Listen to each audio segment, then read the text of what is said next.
President Late Day? I said we're starting at 3:15 p.m. PST. It's only 3:14. If anything, I'm 2 minutes early. Let me live! Just because I put the starting soon sign up doesn't, like, reset the schedule. I was doing it 3:15. Okay.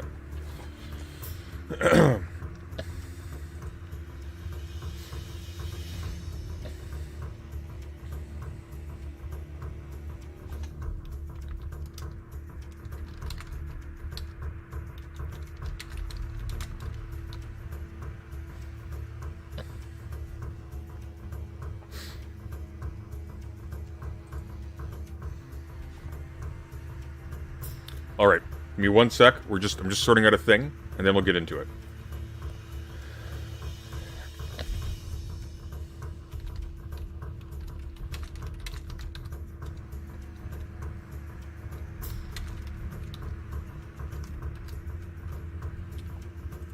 Okay. So, what are we doing today? Guess what? We're going back onto Wick's show. No, we're not. We are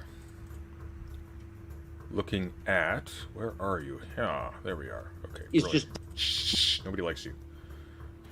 Many people... Hey, wrong video. Stay. Okay.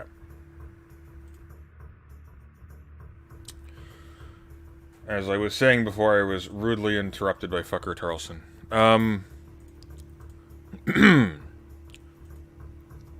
This is a video by Eudaimonia. I have not seen any of it yet. Oh, we still have music playing, don't we? Kind of like the music, but alas, this is work. Amazingly. Just lost 3 years of your life. Okay. Right. So we are going over a video by Eudaimonia. Eudaimonia Esquire? That's weird. Eudaimonia Esquire on Conservatives Are Wrong About College. I am actually intrigued about this one because this is a position I share. And my understanding is that Eudaimonia is something of a conservative. So him actually holding conservatives to account for some really disastrous takes on education, especially higher education, I think is commendable. He has been proactive in warning me that he does use the term woke and that he does make reference to Alan Bloom's The Closing of the American Mind. That's a funny one. By the way, my breathing's going to be a little bit labored today just because of the pollen in the air, so just don't be alarmed. Everyone stay calm, not going to die. Yet. So he references Bloom's The Closing of the American Mind. This is a book that I actually read right out of high school. It's been a hot minute since I've returned to it. And I remember it resonating with me a lot, but also in retrospect being highly romantic. So I expect we'll probably have a little bit of friction in terms of what we believe the ultimate end of education is. He also cites an article that cannot be found. Eudaimonia, you're being bad. Your citations don't work. You're pulling a max here. Don't do that. No, he has an article by Deneen. I guess he'll elaborate on that later. But I'm actually, I've got a bunch of things that I strongly disagree with this guy on. But in a very, very rare turn, this one actually seems to respond sort of organically and flexibly to argumentation. They may be wrong about a great many things, maybe everything in fact, but they are nonetheless one of the real ones, which is an endangered species. So we're going to go over this. It's 43 minutes long. I'm wondering, should I pop on Stellaris in the background? You know what? I'm going to do that. Even if I don't play it, it's a cool visual. So let's... Boom, boom. And we'll mute that as well.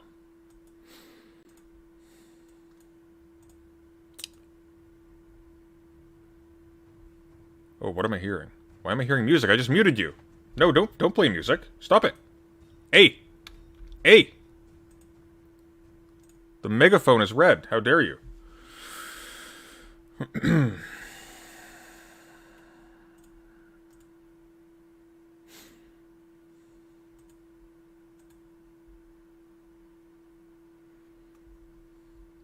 we'll let that start. In the meantime, let us begin. My advice to young people, particularly young men, is just dive face first into it. Like, drop out of college. College is ridiculous unless you're moving towards some very specialized degree that you can only get in college if you want to be a veterinarian or a physicist or something. But if you're in humanities, I can give you a list of 100 books. You can find it on the internet. So what's really interesting about this right off the bat, I have a feeling this is where we're going to have some consonants in our takes on this. It is a frequent complaint in conservative circles that there is not strong representation in the social sciences in particular by conservatives, that it's mostly dominated by people on the left.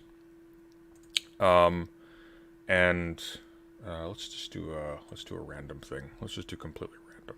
We'll worry about that later. Okay, that'll do. I have no idea what we're going to get from this. So there's it's a common complaint among people on the right that there's no right-wing or conservative representation in the social sciences and the liberal arts, and so on and so forth. But by the same token, in the same breath, they will also say, hey, conservative youngsters, don't go to school. It's a waste of your time. You're going to be burger flippers. Don't do the liberal arts. Just self-teach at home. You can just Google the books online, And it's that kind of insane contradiction in terms of wanting to have a hegemonic position, or at the very least equal representation in intellectual fields, that they have no respect for. So little, in fact, that they will actively discourage their youngsters from attending. And it's like, I would add the additional caveat that I think most conservatives are just incredibly uninformed when it comes to history and social sciences in general, not to mention science more generally. But that accounts for, that's one of the reasons why there's so little conservative representation in higher education, social sciences, not just because they're being indoctrinated to be lefty NPCs, but also because as they become more educated, they drop a lot of the positions that made them conservative. But leaving that aside, you're telling all of your kids not to go to school. And so they didn't go to school. Surprise, surprise. Imagine my shock.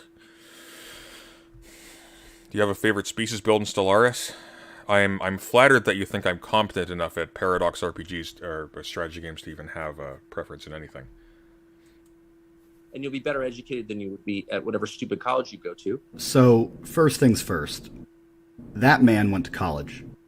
That man's kids went to college. So when he tells you that... All right. Eudaimonia, if you're in the chat, you and I are going to have a talk at some point, and I'm going to show you how to do noise reduction in Audacity. It'll change your life. Your kids shouldn't go to college, or that you shouldn't go to college. Just keep that in mind. There's a worrisome trend among the right, both among pundits and the general population, that college is dumb, or a waste of time, or of no use to a conservatively minded young person. This is not only wrong, but it's incredibly damaging.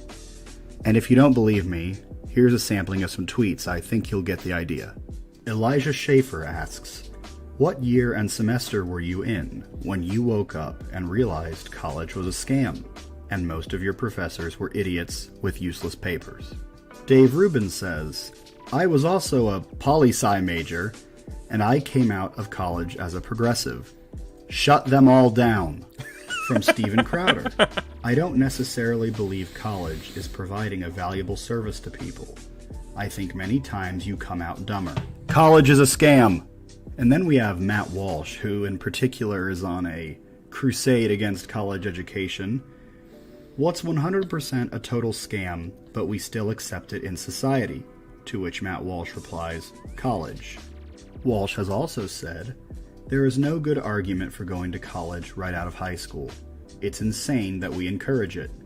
Literally no downside to taking a few years to establish yourself and earn some money before making that decision. Okay.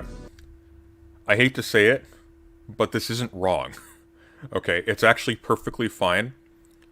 Not always advisable, but there's nothing inherently wrong. Okay, let me amend that a little bit. There are downsides. There can be very severe downsides. However, there is no specific reason why you have to jump into college right out of high school. And especially if you don't have access to things like student loans or whatever, it can make sense to take a little bit of time to clear your head, to get some money in reserve, and then go in with like a little bit of padding. And maybe since you're not in the grind of university while working, which you will be if you're in that situation, you'll have some time to, like find your level, I guess. Lots of downside to the other approach. I don't think college is unnecessary. I think it's actively harmful in most cases and has had an unquestionably malignant overall effect on American culture for decades now. The anonymous Twitter account Lomez says, "It's over. They know it's over. To call academic humanities a wasteland is too optimistic. It's the bottom of a shallow grave." Now, Lomez here isn't entirely incorrect if you can see what he's quote tweeting, but still I think it's a mistake to give up on the humanities. What I find most striking is that the same conservatives who say that young people should no longer go to college turn around and lament the fact that our corporate boardrooms, our university administrations, our government workers, our HR departments, our city planners, our media, our scientists, our doctors, and I can go on, are all progressive ideologues. That's not true, though. Just as an note, as an aside, even in universities, even in liberal arts, even especially in philosophy, honestly, there are a lot of highly conservative attitudes. A lot of people have bought the media bullshit from like the 2010 to 2014 era, and they played it safe and they played along.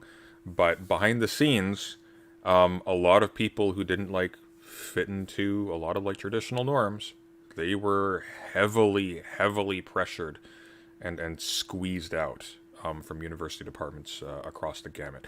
And indeed, in a lot of cases, the supposed, like things like women's studies departments, area studies departments, gender studies departments, and so on and so forth.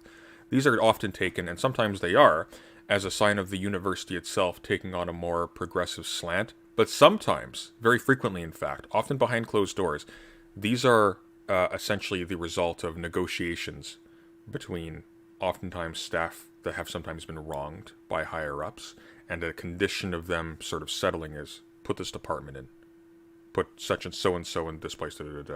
I'm aware of at least one example of a university department being put in place as a result of appeasing a harassment allegation. So I mean, whether or not that's true is kind of beside the point. The point, though, is that the university itself, universities themselves, rather, in a more general sense, they are not, on average, administrated by people who are just like, these dedicated Marxist revolutionaries or whatever. They're administrated by the kinds of people who rise in administration, and they're typically people who are not young. So, bear that in mind a little bit. Generally, when conservatives and so forth are complaining about the lefty control over the university, they're complaining about unruly students who make them in particular feel unwelcome when they say things which more informed minds would recognize are signaling to people that they think X, Y, and Z groups are inferior or worth throwing under the bus or disposable or in some sense invalid. So it's that narrative is not true, that the universities are overwhelmingly left-wing. Officials or teachers in departments can be overwhelmingly left-wing. Even that's not always true, though, especially in departments like history and political science. In political science, my experience, being in one of the most liberal universities in North America, is that it's probably about 50-50. That's probably about the ratio, I would say. Anti-Marxist sentiment, anti-anarchist sentiment is rife. I've had private conversations with professors, and they would mock the shit out of anarchists. It's That narrative's not true. Or regime stooges, or most concisely, woke. They complain that positions of institutional power are captured by progressives, but then they discourage young people from doing anything to infiltrate or integrate into these positions of institutional power.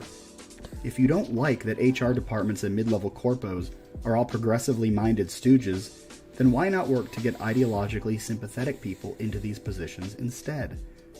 No, it's probably better to tell them to go have 15 kids and live in the woods. Now, before I dive into all this, let me make one thing clear. College is not for everyone. I don't think everyone should go. In fact, I think most people probably shouldn't. The market is oversaturated with people who were told their whole lives that they needed to go to college, and now most positions that actually pay enough to make the investment worth it require a master's degree, if not more anyways. There's too many college grads, and there's too many colleges. Part of this is due to social and cultural pressures, telling people it's better to make $50K a year sitting at a desk than $90K a year fixing pipes. There exists, indeed there's always existed, a stigma against working with your hands. Blue-collar work. But such a career can be enriching, and society will forever need plumbers and electricians more than a Big Four firm will need one more tax accountant. I'm going to defend college, but this doesn't mean that I look down on those who didn't go. In fact, as of right now, Given the state of public education, my experience has been that the first year, especially in a liberal arts program, is going to be pretty remedial. Like, it's actually, if you were achieving at any degree in at the high school level, like let's say you were placed into like an AP literature class, which is not the grand achievement it sounds like. It's really just like, here's an actual like class where we're actually like reading literature and talking about it. And by literature, I literally just mean like easy stuff. Like we read excerpts from Paradise Lost. We read Heart of Darkness. Nothing particularly hard, but it introduced us to appreciate like a certain type of material, and that got the ball rolling on us, sort of self-educating from there, or at least having like an investment in trying to learn more. If you were like doing anything like that in high school, your first year of university or college, depending on where you go, may actually be extremely disappointing because it's not going to be very challenging. First and second year political science is often extremely basic and shallow. It's basically Wikipedia tier. If you flip through any like political science, like comparative politics textbook at the first or second year level, you're looking at something that's basically going to be doing what the what the Wikipedia entries for the different factions and different ideologies in like a paradox strategy game will give you, and sometimes about that accurate as well.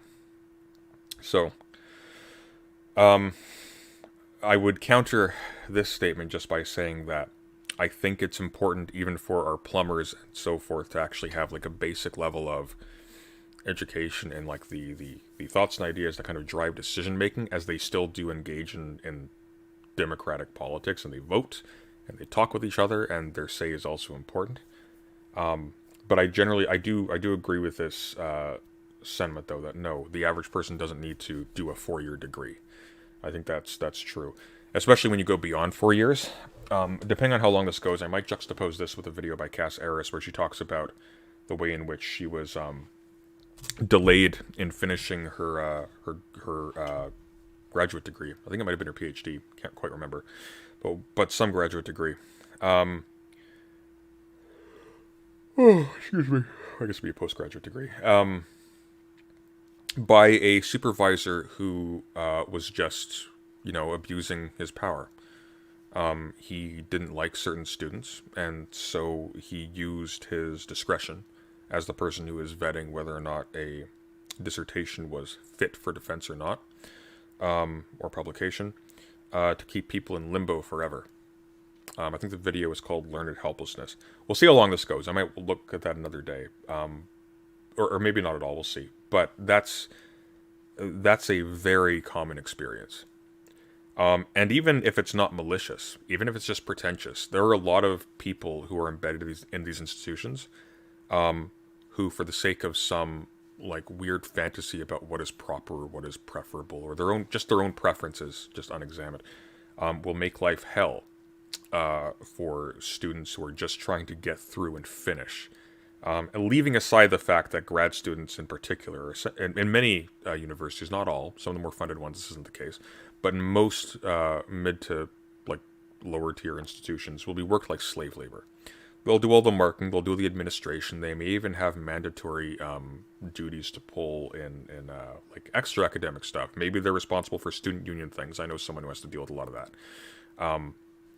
And their stipend, the thing that keeps them alive, is gate kept behind it. So it's not even like there's a lot of choice there. It's not like you can choose to do either this or that. It's you do this task for us, or else your capacity to eat, your funding through this program, the thing you need to complete your education, yeah, we're going to withhold that from you. It's not a free ride. And moreover, this is true, like with the level of market saturation, because everybody's getting a degree now, there's not even a guarantee that if you get a PhD, you'll get a job after. So, especially not one in your field. So it's tricky. Probably trust the natural intuition of people who didn't go to college over those who did. But that's why we're having this conversation. Do any of you in your 20s and 30s remember when you were kids, when the adults would watch the news and say, I wouldn't characterize plumbers and electricians as blue collar either, not necessarily at least. These are like professional trades. But I would say that they are not trades that are typically associated with, like independent scientific or intellectual achievement or something. Not because like the people who do them aren't capable of that or shouldn't like strive for that, but because like the jobs themselves just don't involve like a theory or administrative component generally, or at least that's the general perception. Obviously, if you're running a company, that's a different story. say something to the effect of, "Oh, it's the liberal media." Now, it wasn't as rapidly progressive as it is today, but even in the 1990s, Plumbers are the real bourgeoisie. They need to be taken down a peg. people understood the media's liberal bias. They observed it and they said, "Oh, well, that's the media for you." And they did nothing. And for decades it got worse and worse and worse. And they did nothing. And now we have what is functionally DNC regime media. Okay. Now I ask you to look to the 2000s and 2010s, when many universities were becoming much more socially progressive than they were before. And everyone said, "Oh, those liberal professors, oh, those snowflakes, oh, those liberal college kids with their blue hair and their socialism." Well, once they get out into the real world, they'll learn to either get in line or go cry to their parents. Well, now they're all CEOs, politicians, pundits, teachers, and professors, so how's the whole smug they'll come around thing going? It was wish casting to an unfathomable degree to think that these kids would go to the most elite credentialing institutions, acquire influence, and then just, what? Suddenly say, "Oops, I was wrong," or, "Actually, I love William F. Buckley." This problem is only going to get worse, and as more and more social tinkerers see themselves as dragging society to progressive utopia kicking and screaming, you're not going to be able to stick your head in the sand, or go live in the woods with your 15 kids, or Benedict option your way out of this. If we want to have a prayer of taking any of these institutions back, we must equip ourselves in the same manner as those who have captured those institutions. I guess here's my immediate question. Why do you want them to take it back? These are not people with forward-thinking judgment. These are people who arrogantly assume that, let's talk about, like, the whole idea of taking back the universities in the first place, okay? Like, the whole center point of this argument, conservatives should be going into the universities and taking it back. Don't assume that the positions of students who go into university is being transformed just because of, like, evil manipulative tactics by the professors. A lot of times, especially with the volume of students they have to deal with, there's no freaking time. But secondly, a lot of them, their positions are being transformed because they're being given access to information they never even knew existed. There are people who go into the university system for the first time out of these households who are surprised to learn, I'm not joking, I have seen this firsthand. There are conservatives who go into university who are surprised to learn that internet has widespread use in the Middle East. I'm not even kidding. When your entire exposure to the world is through things like Fox News and similar quality, like that quality of media generally, your perception of the world is impoverished to an insane degree. An insane degree. You effectively don't even realize like 99% of the world even exists. Do you think suddenly being put into a situation where you are actually required in order to pass your courses, and to not like sabotage your future career opportunities or whatever, you are now required to actually read things and study and pay attention to things to a minimal standard? That's going to change you. That's going to change how you view the world. That's going to change the things in the world that you treat as important or as malleable. All that stuff. It's like that's the catch. You send those conservatives to university, you're going to be educating those conservatives. Education is a process of change. It is not going to be the case, and it shouldn't be the case, that a bunch of conservative students go into university and just come out with the same ideological suppositions they had before they went in. Especially when we're talking about first-generation students. Why on earth would you want them to have the same suppositions as their uneducated parents? That doesn't make sense. They're uneducated. That's not a good thing to attain to, the same place you started out from. We must send conservatively minded young people to college. But it's not enough to just send them to college. Before and while attending, they must be armed with knowledge of what college is actually meant to be. We have to send them to the right institutions, and that's what we're going to talk about today. All right, here we go. I was going to make the Christopher Lasch video first, but then I saw this tweet. One of the fatal flaws in conservatives' view of education is that education is supposed to be about getting a job. It isn't. Education is supposed to be about developing worldview.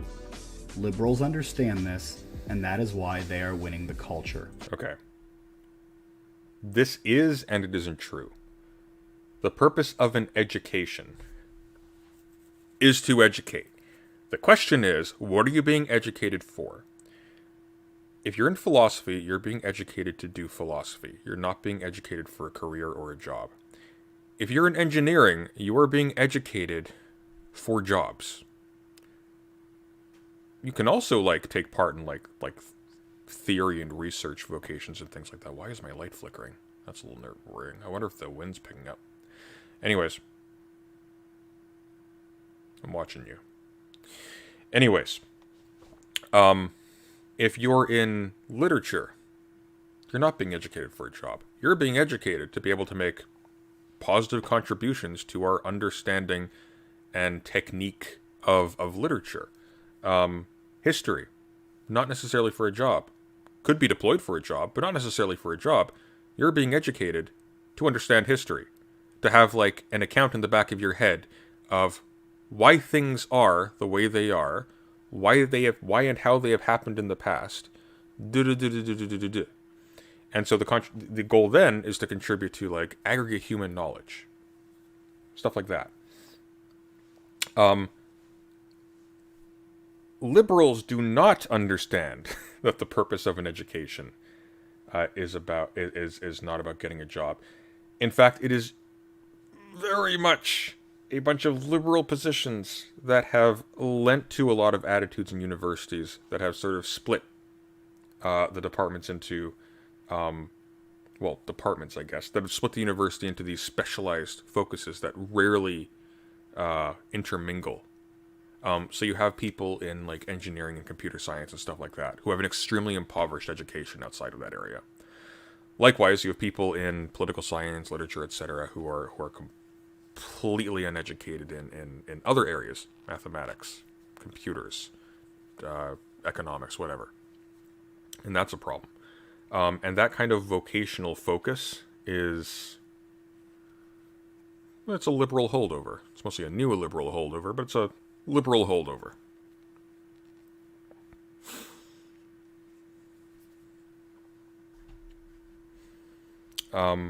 But this is true. Like if you're it's well, this isn't true. Education is not supposed to be about developing a worldview. However, you will develop a worldview in the course of getting educated.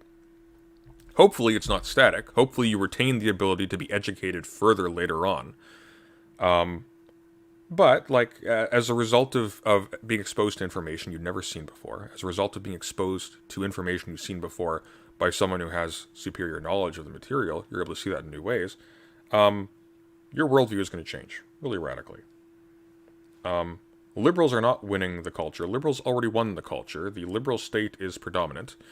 Leftists have no actual real power, and the most powerful leftist representatives in politics and in the media are essentially liberals who have been called leftists by conservatives who think the existence of gay people or of women in positions of power or authority is part of a cultural Marxist plot to undermine the unique properties of the West.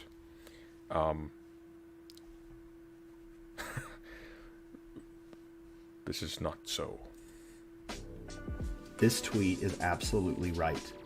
The idea that education, particularly college education, is mere job training or trade school is a relatively new one.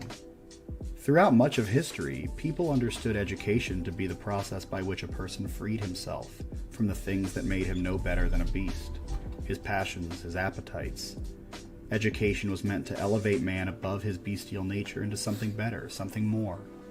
It was intended to liberate him from his appetitive nature.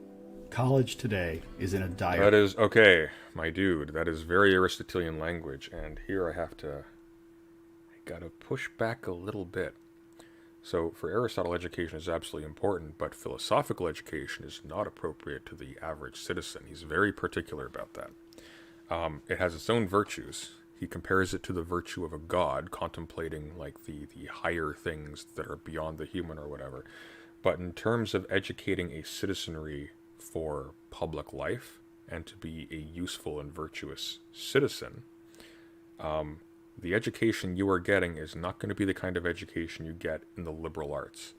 It's going to like take part a little bit of that, like it'll probably involve something like acculturation to specific kinds of art and music or whatever, to specific attitudes and things like that. Definitely to like practical types of knowledge. Stuff involving like, war, maybe, depending on who you are, maybe something like some kind of trade or whatever. But when we're talking about education in this key, we really have to partition these two from each other, because education historically did not mean the same thing for every single person. Place. From an educational standpoint, college education is a shadow of its former self. The curriculum is often a joke, and this is due in no small part to the fact that students... Here, I want to hear that sentence again. ...is in a dire place. From an educational standpoint, college education is a shadow of its former self. The curriculum is often a joke, and this is due in no small part to the fact that students really aren't students anymore. They're customers. Or, rather, their parents are customers. As I was saying earlier, especially for first and second year courses, at least where I'm from, that is definitely the case. I take issue with this as a general statement about universities as a whole. Certainly in third and onwards, it's very unusual for courses to be as watered down as they often are for first and second year, where like this is why we have things like associate's degrees and 1-year diplomas and stuff like that. It's because the university increasingly became a credential mill, essentially. So the not like in the typical disparaged sense of like here's a bogus education for your things you can do, but it's vocational training. And so people want to get like into business or into marketing or something, and they don't want to get a bachelor's. They don't want to spend 4 years of their life preparing for an entry-level job. So you can do 2 years or 1 year, depending on what it is, and you can get like an associate's degree or something like that. Little flip of paper saying, hey, I've been to college. You can apply to a job with that. You can probably get in the course of that 2 years, maybe internship training or like additional qualifications or extracurriculars or whatever on the side. And that helps a lot of people who don't want to spend like 4 or 5, because really it's not really 4 years.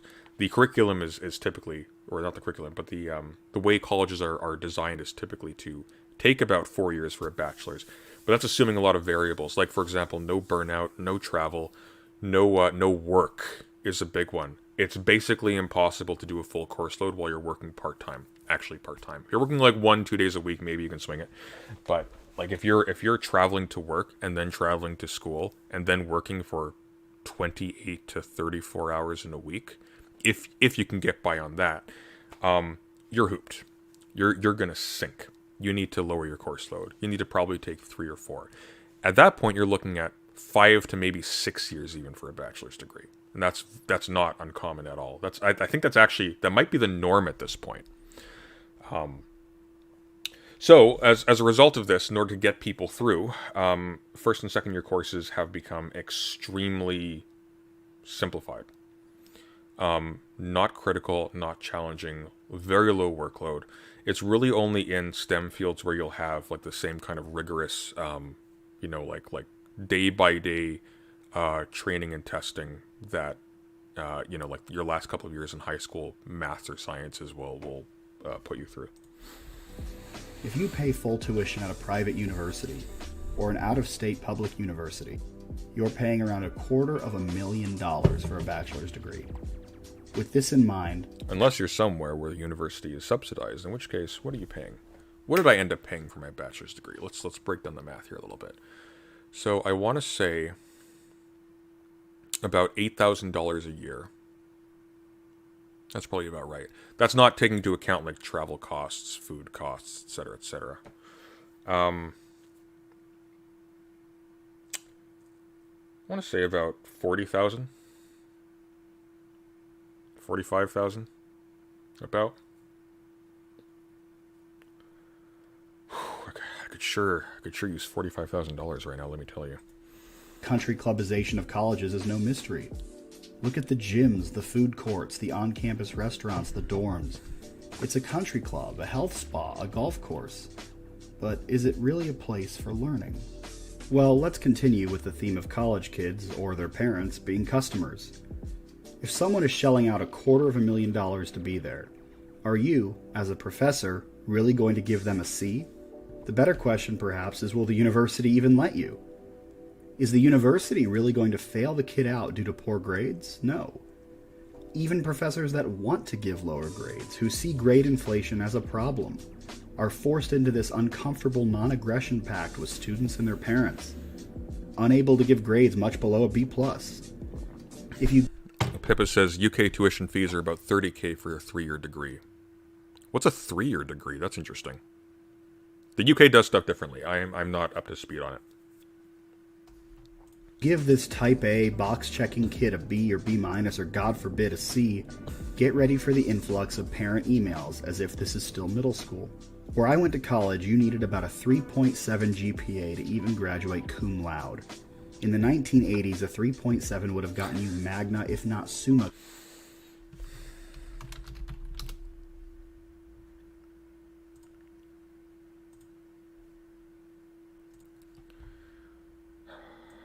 He really didn't want to say cum. Cum laude. Kids aren't being challenged like they once were, but are getting grades commensurate with high achievement. If you show up and have a pulse, you're more or less guaranteed B+ at worst across the board unless you're in a class that has a curve. In fact, it's a pretty well-known fact that at certain elite colleges, the freshmen are even outright told that upon being admitted, the hardest part is over. Getting into these colleges is becoming nearly impossible, but once you're there, you're golden. As Alan Bloom wrote in The Closing of the American Mind, today's select students know so much less, are so much more... Okay, I have issues with Alan Bloom, but this is actually kind of true. And you'll notice this a lot. It may have baffled you, as it did me for a long time, why a lot of these celebrity professors and academics and whatnot from like the highest tiered universities, the ones who hold like celebrity posts and whatnot, why they are so uncritical and incompetent. I'm thinking about people like, Steven Pinker. What's that guy who did the Humanist Bible? Hang on. Something Gray. Humanist Bible. AC Grayling. Like these are not these. Fuck. Jordan Peterson doesn't really count. Howard Bloom. These are people who are not critical thinkers, who are largely just, romantic purveyors of cultural tropes about their respective subjects. Sometimes they do a little bit of like meaningful work, or at least work that's engaged with by the general public. But like The Better Angels of Our Nature is one of the most worthless pieces of political history or sociology known to man. And this is partially why, because it largely becomes a hodgepodge of protective scaffolding for especially student children of donors, a protective scaffolding for the reputation of the school. So allowing students to fail, that increases the failure rate of the university. That's an impact on learning outcomes. That reflects poorly on the reputation of the school as a whole. Egotistical professors who want to maintain their positions and don't allow advancement by people who contradict them, leading to intellectual stagnation and intellectual incest. There's a bunch of problems. And they lead to, not in every case, there are a lot of people who are very critical and very, very worthwhile who come out of like these major institutions, but you get a glut of people who aren't. So this is not entirely untrue. Cut off from tradition, are so much slacker intellectually that they make their predecessors look like prodigies of culture. The soil is ever thinner, and I doubt whether it can now sustain the taller growths. College is a mess. My comments thus far might suggest that I'm about to actually disavow college and tell people not to go, but this is wrong. We must send our young, conservatively minded people to college. We must take care, though, to recapture an understanding of what college is meant to be. It wasn't always this way, and it doesn't have to be this way. So, what is college really meant to be? I'm going to start with a discussion of the three eras of American higher education, cataloged and discussed by Anthony T. Kronman in his book, Education's End: Why Our Colleges and Universities Have Given Up on the Meaning of Life. Next, I'll discuss how our modern higher education system churns out rootless, box-checking cosmopolitans, and how this is actually by design, a feature of the system, and not a bug. Here I will be discussing Alan Bloom's The Closing of the American Mind, as well as an article by my friend and mentor Patrick Deneen entitled How a Generation Lost Its Common Culture. After this, we'll talk about a positive vision for a university, articulated by St. John Henry Newman in his The U of T is known for weeding out first years, so maybe they're an exception. Idea of a University. Finally, I'll give my own... I mean, here's the thing, like, even despite the fact that a lot of universities have gone to this model where it's like funneling through people as quickly as possible to get like 1-2 year diplomas, attrition is still very high. It's hard to do even 2 years while you're still working. And often, if you're the kind of person who doesn't have like the privilege or the economic background to be able to stay in university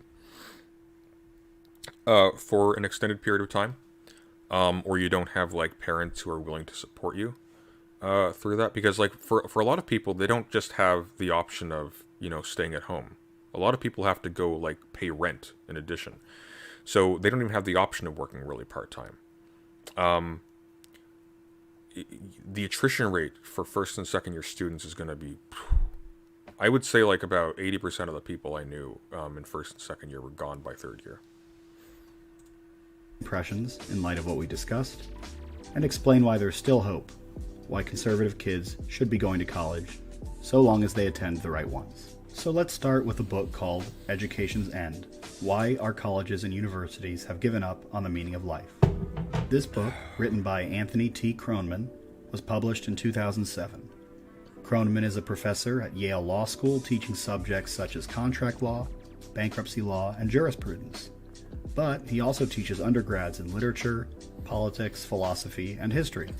Before we get into Kronman's book, I'd like to thank my friend and mentor, Professor Patrick Deneen, for his years of instruction and guidance. Many of my impressions with respect to the books we're going to talk about are the result of my studies under and conversations with Professor Deneen, who, again, we'll also be talking about later in this video when we discuss his article. Professor, if you're watching this, I thank you. Kroneman offers an account of the historical development of the American college. Kroneman categorizes the history of the American college into 3 distinct eras. Kroneman calls the first era the Age of Piety. This era is rooted in the founding of Harvard College in 1636. Here. And it lasts. I have to run to the washroom. I'll be right back. By the way, chat, like and share the stream, and super chat me. I live off these. I'll be one moment. Oh, I hit the wrong button. It's this one. And this one.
Alright, we're back. I'm gonna go back a little bit here because I want to refresh what he was saying. I don't want to miss that.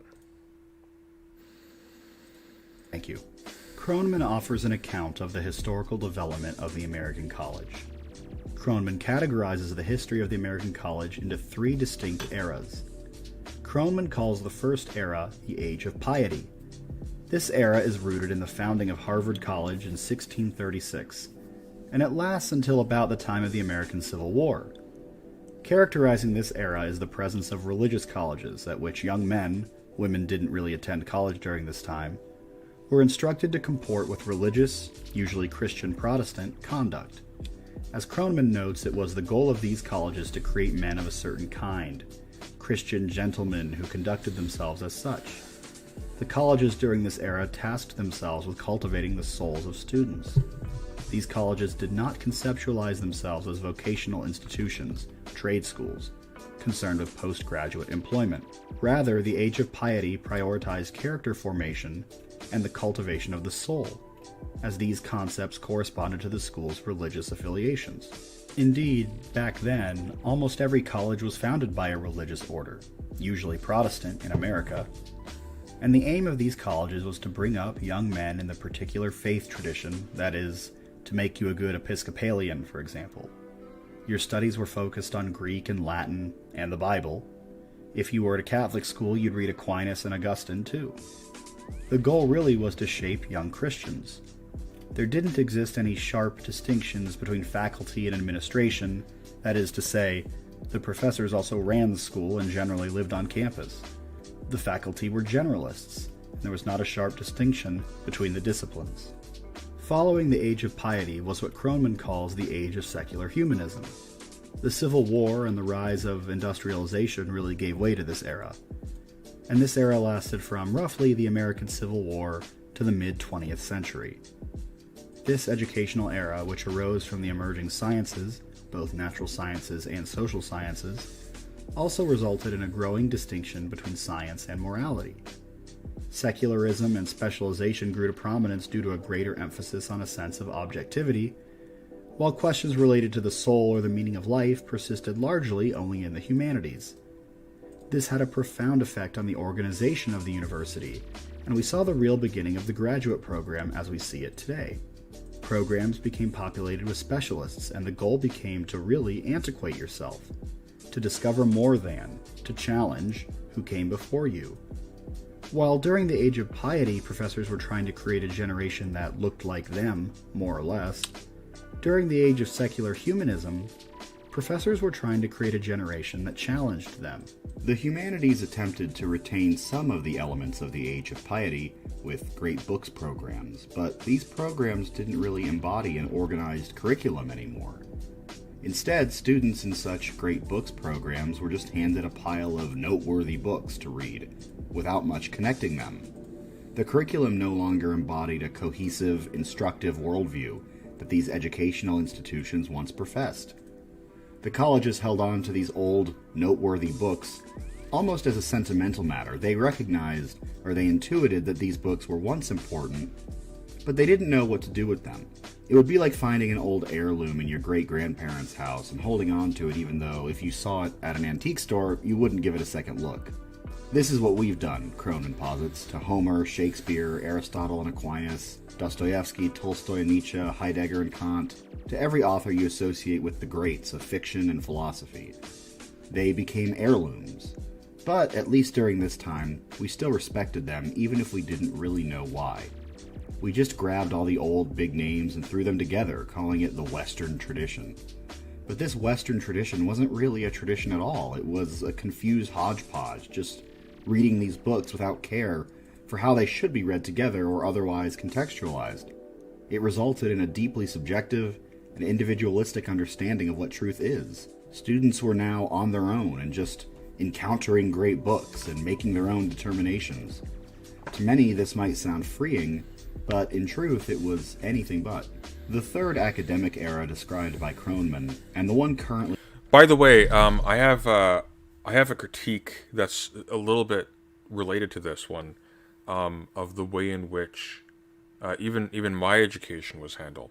And this is, as somebody with like a great deal of respect for the professors who were giving out this education. The courses were structured by not just by the professors but also by the department.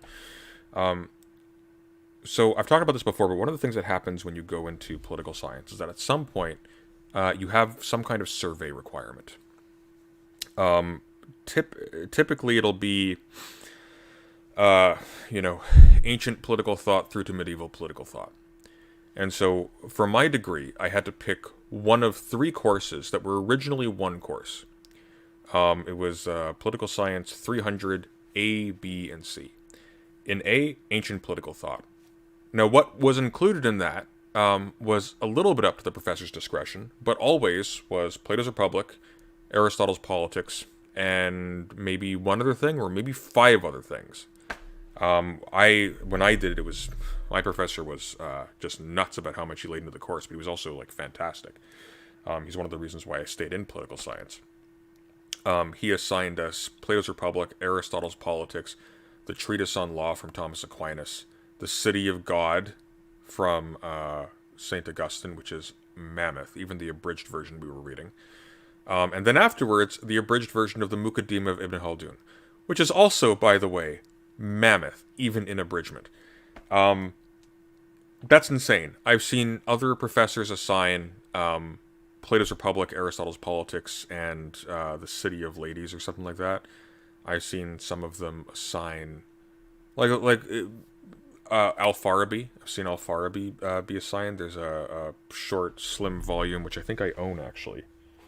Although I didn't study this in school. I actually haven't read this yet, but I'd like to at some point. The political writings of Al-Farabi, selected aphorisms and other texts. I think that was actually my professor that assigned that. I think he figured out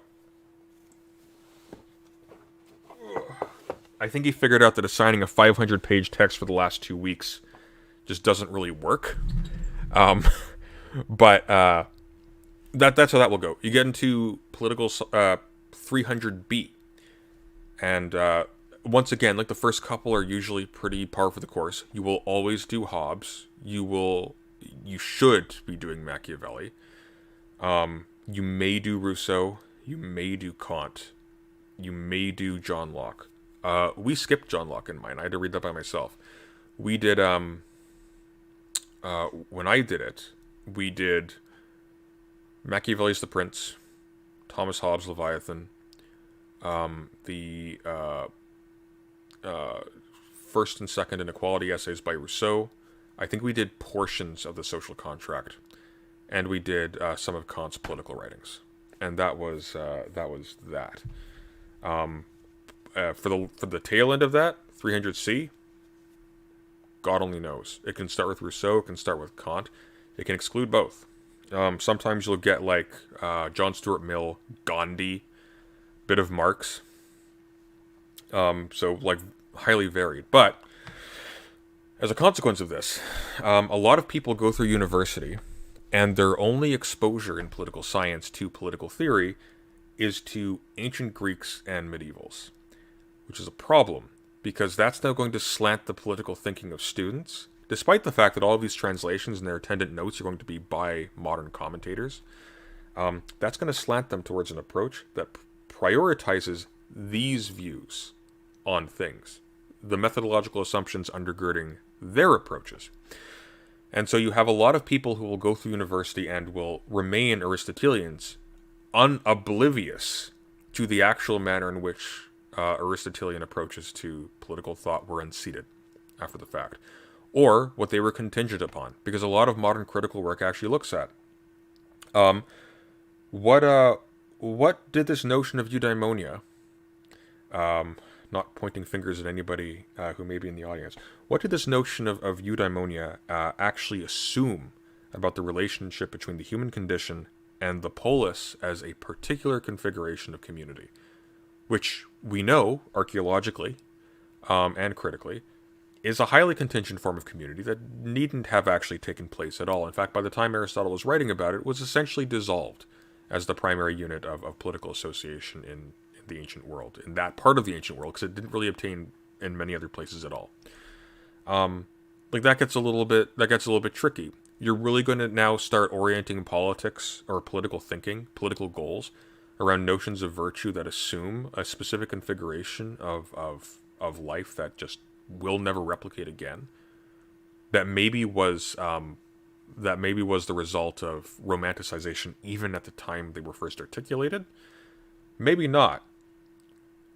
You'll definitely like take something from it, and that's good that you do, because we did discover and inherit like a lot of really positive things, I think is fairly uncontroversial to say, from these older thinkers and writers.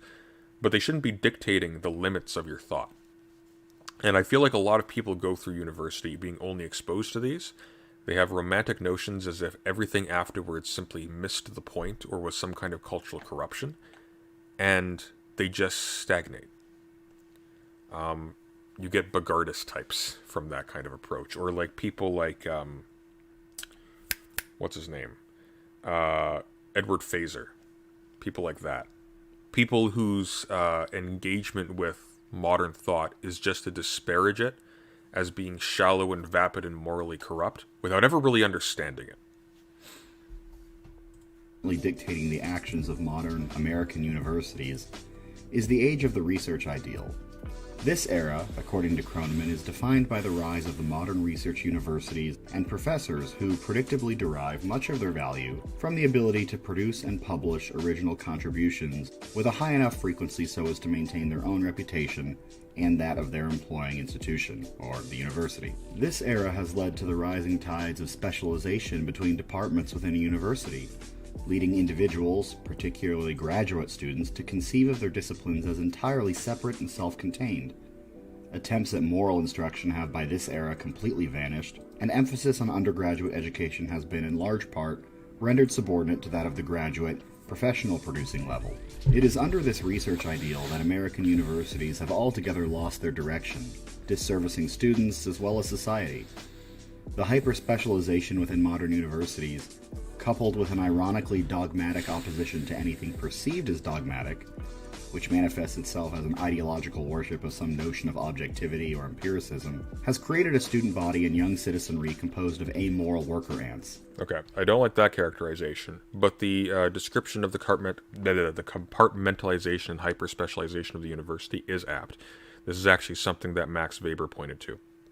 If you read Sciences of Vocation, one of the things that he pointed out as early as in the early 20th century, rather, is that it doesn't actually matter how good you are of a teacher or as an academic. Your purpose and your function as a scholar in a university is to fulfill this one particular limited task so other people may use what you produce and apply it to something else. And nobody actually gets, if your goal is like holistic knowledge of the world, go somewhere else, because if you're going into like graduate or PhD studies, you're not going to have the time. You're not going to have the opportunity. And so as a result, you actually legitimately do get really ethically as well. So I'll grant this to Eudaimonia here. There's something to this. I don't like the phrasing, but he's put his finger on something. Ethically and often intellectually impoverished specialists. Think of all of the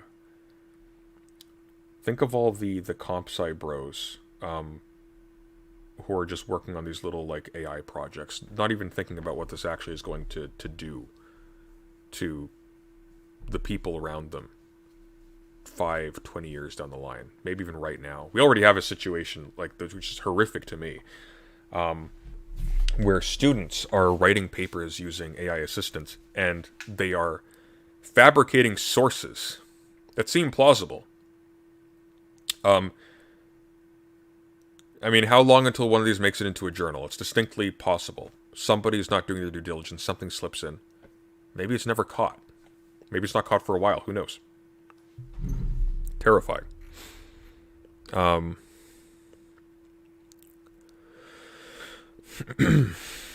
think the lack of focus of undergrad gives birth to psych students like erudite that don't understand stats beyond a surface level. Yeah, maybe.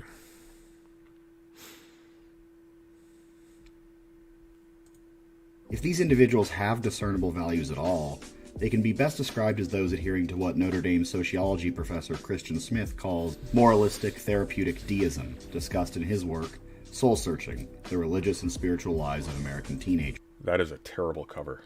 Not the photo. Photo's nice. That color palette, though. You know what that looks like? That looks like, it looks like one of those... Well, I guess that's being promoted by Christianity Today, but that's what it looks like. It looks like one of these, like, religious pamphlets that are put out, where they insist on putting shadows behind the text for some reason. Just don't do that. Just look here. Here, you want to be taken seriously? Look at this copy of The Great Transformation by Polanyi. Literally just black text on a nice, clean, minimalistic background. It's just gorgeous. It looks professional, looks modern. You don't feel embarrassed holding it in public. It's great. Do that, people. None of this. Stop doing this. This is not good. The other worst one I've seen is Irony, Contingency, Solidarity. I think I've got those in the right order, by Richard Rorty, which it has like white background and then just a photo of him in like a garden in the middle. And it's like, yeah, it's a nice, cutesy photograph of him if you're his wife. But if you're trying to read this thing, it looks like you're reading Chicken Soup for the Soul when you're reading like some like really like complicated and difficult pragmatic philosophy. Because values and morals cannot be judged or evaluated empirically or objectively, the modern American university student is fearful of offending others and seeks to avoid conflict by publicly adhering to a philosophy of adherence and passivity, even relegating moral convictions and values, which were once thought of as truths, to the realm of mere opinion and preference. This is true, and here's the thing. A lot of them are mere opinion and preference. Maybe they're opinions that you inherited from your parents, and so they have like more of a core relationship to your inner constitution, shall we say, than like most mere opinions and preferences, but they can still be mere opinions and preferences. However, one thing I have observed is that there is a very widespread tendency to treat nothing as if it has any actual importance, and there is a very great tendency, and this is borne out both in the student body and in the staff, towards precisely that.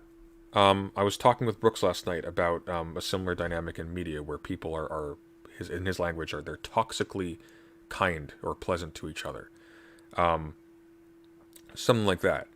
And as a consequence, you have things like people like Judith Butler not being willing to rock the boat and come out against a colleague who has been engaging in sexual misconduct with respect to students. Or you have cases of, colleagues turning a blind eye to each other, bullying students or fellow staff. This comes up in Cass Aris's account, which I don't think we'll cover today because we're probably going to run up to the 2-hour mark. But like, regardless of the source, and I'm not convinced that this is the source, it's a possibility, that's definitely a hypothesis. Regardless of the source, there is a problem with people of profoundly low moral character, shall we say, finding themselves in positions of authority within the universities.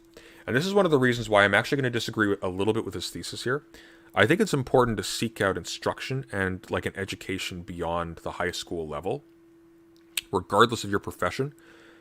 I don't know if I would say it's worth it at this juncture for students who don't have like a very specific passion for a very specific field to dedicate years and years of their lives to what will largely be, in a material sense, an unprofitable and extremely exhausting endurance test. Unless there's a specific reason for it. Because at a certain point, unless you're actually willing to pursue this really hard, and look, like, a lot of people do really benefit intellectually from it. Their horizons are open, but if you're going to be burnt out by a couple of years, or by 3 or 4 years, you can have the best professors in the world. If you're busing or driving to and from work, to university, and you're just exhausted and you're burnt out, you're going to sink 90% of cases. There are some people who are just like insanely gritty and they'll just power through it even if it kills them. And sometimes it does. But like if your goal is just to like enrich yourself, there are other ways to do it than to slot yourself in for 4+ years. If you can manage it, I highly recommend it. But like there is a balance here. And your worth as an intellectual or your competence is not dictated by having done so. It would, however, behoove people who go that route to recognize that there is a serious advantage in having professional instruction by people who have gone through the ringer, and having people like hold you to account to like produce work. A lot of cases, once again, especially in the lower tier, that's not really the case. You can slip by, you can coast by really easily for first and second year classes, less so as you go up, but by that point the classes are often, like, look, a 100 level class may be upwards of 300 students large. A 300 level class, it is unusual for it to be over 30 or 40. Fourth year, you're looking at sometimes as low as 5. Like, the attrition rate is huge. These are not people who went through and got a degree and became scholars.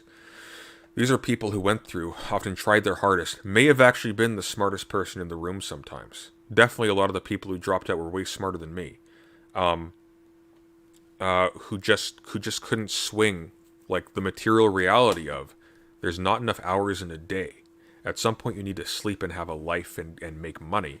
And you can't do that and read like 500 pages of I don't know, like depending on what you're in, religious studies material, Shakespeare, I don't know. And it sucks to say that because that's in a certain sense yielding the institutions to class privilege, really. But it's not upsetting that for a bunch of working class students to build up a whole bunch of resentment and trauma by just exhausting themselves futilely for something they're not doing because they really value it, they're doing it because they think they have to. There exists in universities and in modern public life a de facto rule against publicly disagreeing with others' choices and lifestyles. Relativism, a you-do-you outlook on life, pervades moral attitudes of young people, including university students. And when students do take a moral position, they feel the need to undergird it with a cold, calculated utilitarianism. Practicality supersedes morality. With universities reluctant to instruct students of any moral truth, and students equally intimidated by the prospect of instructing their peers of the same, the young now populating modern universities behave as one might expect. Drug use, drunkenness, and other forms of hedonistic excess dominate the social lives of these box checkers who have been told the only way to measure success is done exactly in such a fashion. My brother in Christ, have you read Plato and Aristotle talking about all of the attractive young men their students were having fun with? I'm sorry. This is the case with any high-stress or privileged class of people, even if only momentarily privileged, because they're in a situation where they're not working, or even pretend privileged, because even students who are working their ass off will still go to pubs. It's their education and their work life that will suffer as a result, because they feel like they have to. They're missing out or something, you know? I'm sorry. This part is not, strictly speaking, modern. If anything, I think the statistics are people are actually having, the current generation is having less sex and might actually be definitely not reducing alcohol intake. But let's see. Current generation trends on illicit drug use. I might be completely out to lunch on this. Let's see. Cannabis doesn't count.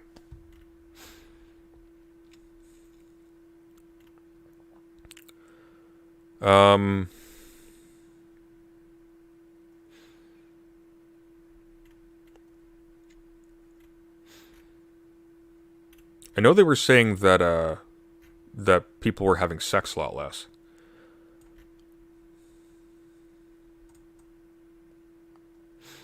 It's tricky because this is including cannabis use. Gen Z and addiction.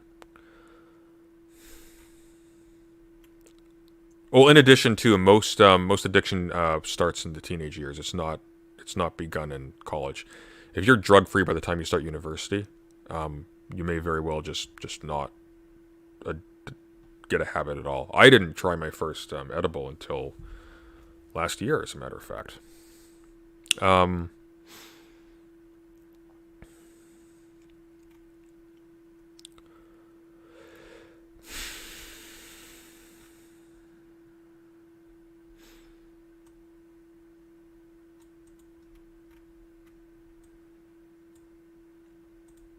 Yeah, it's tricky because it's not measuring it in terms of college bodies. I'll have to see if I can find an actual study.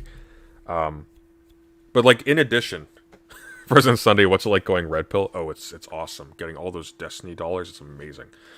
No. It's complicated. It's a bit more complicated than just the universities have abandoned God, is what I'll say there. Also, bold words for the current partner of Shoe on Head, unless my current events is not up to snuff. Measurement. Many of these students do not take time to consider what constitutes a good life. Similarly, No slight. they do not reflect upon or judge the actions of their peers, lest they find themselves Hey, judged. Ico.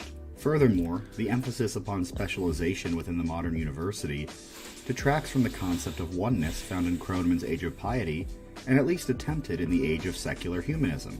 The university, now just a collection of specialized departments, seems to have given up on a holistic undergraduate education that informs the mind and character of the pupils. This is true. I approve this part. This is good. Instead, undergraduate courses tend to serve as introductions to a specific field, to a trade. The modern university exposes its undergraduate students to potential career paths rather than to an intellectual journey or to character formation. As Alistair McIntyre writes in God, Philosophy, Universities, undergraduate education has become a prologue to specialization and professionalization, and there no longer exists a conviction in the modern university that all disciplines are contributing to the same enterprise. Here's something else, though, right? to do like really good critical work, you have to specialize too. So in order to actually fully appreciate like the holistic approach, or even to get a holistic approach that's actually meaningful and not just an ossification of whatever ideological stuff informed the people who initially put together these great books programs, or like structured education so that great books programs inherited these particular books and not these particular books. To do that, you need to have people who are actually like digging deep into specific historical topics, specific sciences, things like that. And this is one of the reasons why crossover figures in science and philosophy are so prized right now.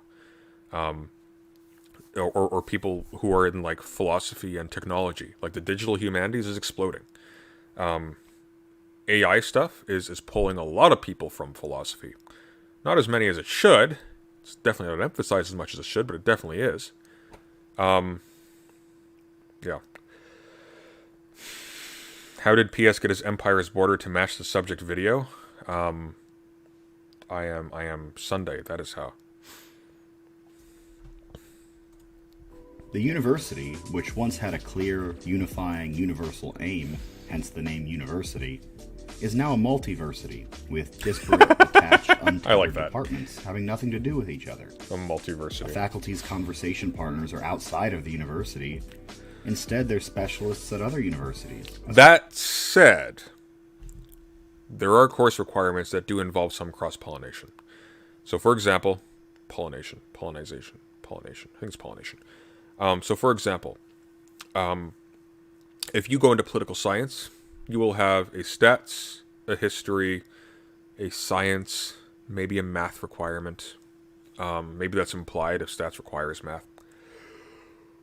I didn't have a math requirement, if you can't tell. If you look at philosophy, there will be electives that you can take outside of philosophy. Philosophy is a little bit more tiered and a little bit more isolated as a result, and that's a bad thing. He's not here. Stop being so nice to him. I'm not being nice to him. I'm being fair. I don't need to tear him apart to argue with this. And here's the thing too, right? Like, look, I am merciless with people who I take to be acting in bad faith.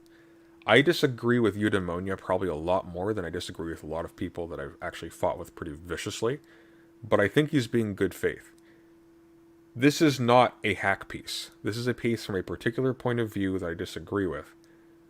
But my experience of this person so far, and of this video in particular, is that he's trying. And as Goethe says, him who is forever striving, him we can redeem. So, that's the hope. We'll see. One of my professors told me he knows more professors in his own field at I think I can change him. colleges around the country than he knows professors of other departments who have offices. Also, bluntly, like a lot of his critiques, even if I think his arguments for motivating them are flawed, I think a lot of them are putting their finger on something. Like, I don't think he's not 100% wrong on this. In his own building.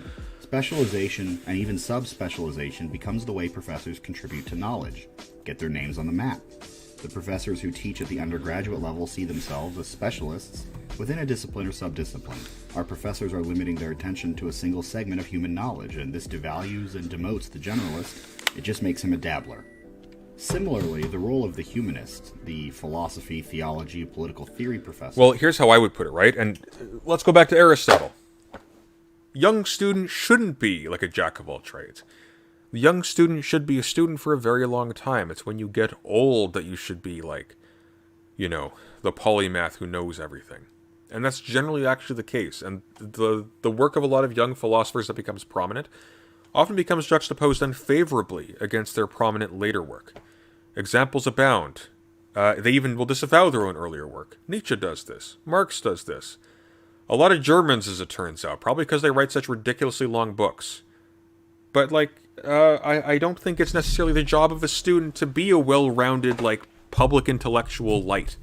I think their job is to learn stuff so they can, like, become expert in something, and then apply that usefully somewhere else, and then later on build, like, real solid chains between these different departments, based on, like, mutual understanding between actual experts who are trying to meet each other in the middle, as opposed to just, oh yeah, I dabbled in Shakespeare for a year, don't know jack all about him, couldn't tell you anything about his politics or about like the structure of or like his contribution to literature, but I know I remember Bah, you egg from the Scottish play.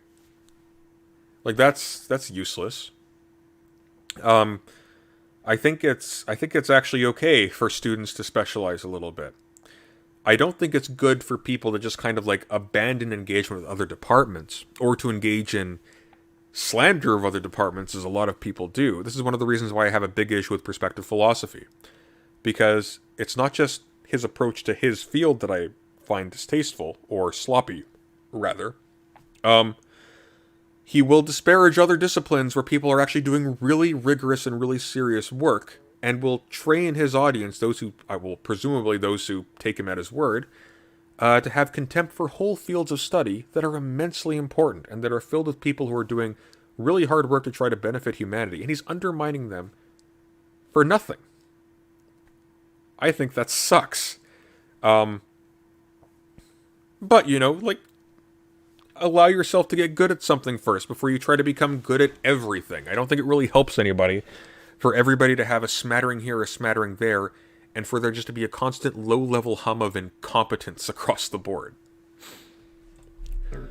Becomes insecure when the sole purpose of the university is to, quote, create more knowledge rather than learn from the past. If you saw yourself as part of a long conversation with the humanities, being a storehouse of ideas and questions, answers, the research ideal upended this view. The focus became the future, not the past. The research ideal holds that we should replace what was held in the past. We should make it antiquated.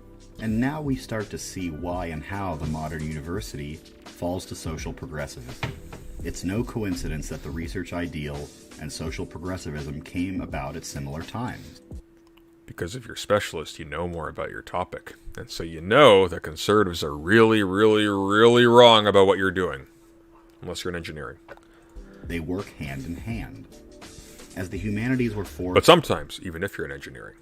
To justify their existence, to prove they weren't just backwards looking, they had to demonstrate that they were actually at a forefront.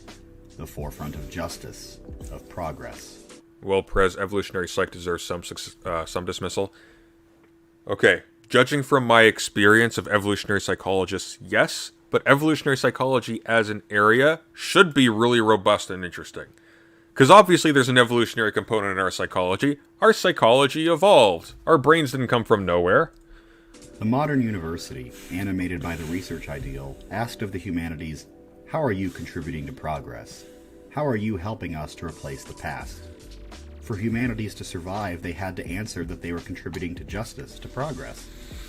This development contributed to the decline of what the humanities really were, as students began to see themselves as delegates of their various identities. Just as the university had become fractured, atomized by departments and specializations, so too did students begin to become fractured by disparate identities. As Kroneman notes, the more a classroom resembles a gathering of delegates, the less congenial it becomes. However, the more it resembles the public nature of political life that a liberal education is supposed to train you for. These aren't people who are being trained to be good Spartans. These are people who are being trained to be citizens in a democratic republic. It's actually very appropriate that they learn to engage as individuals with other individuals with differing values and differing backgrounds and differing identities, and learn how to cooperate with them, even if they seriously disagree. Even if your goals ultimately are antithetical to each other at a very large scale.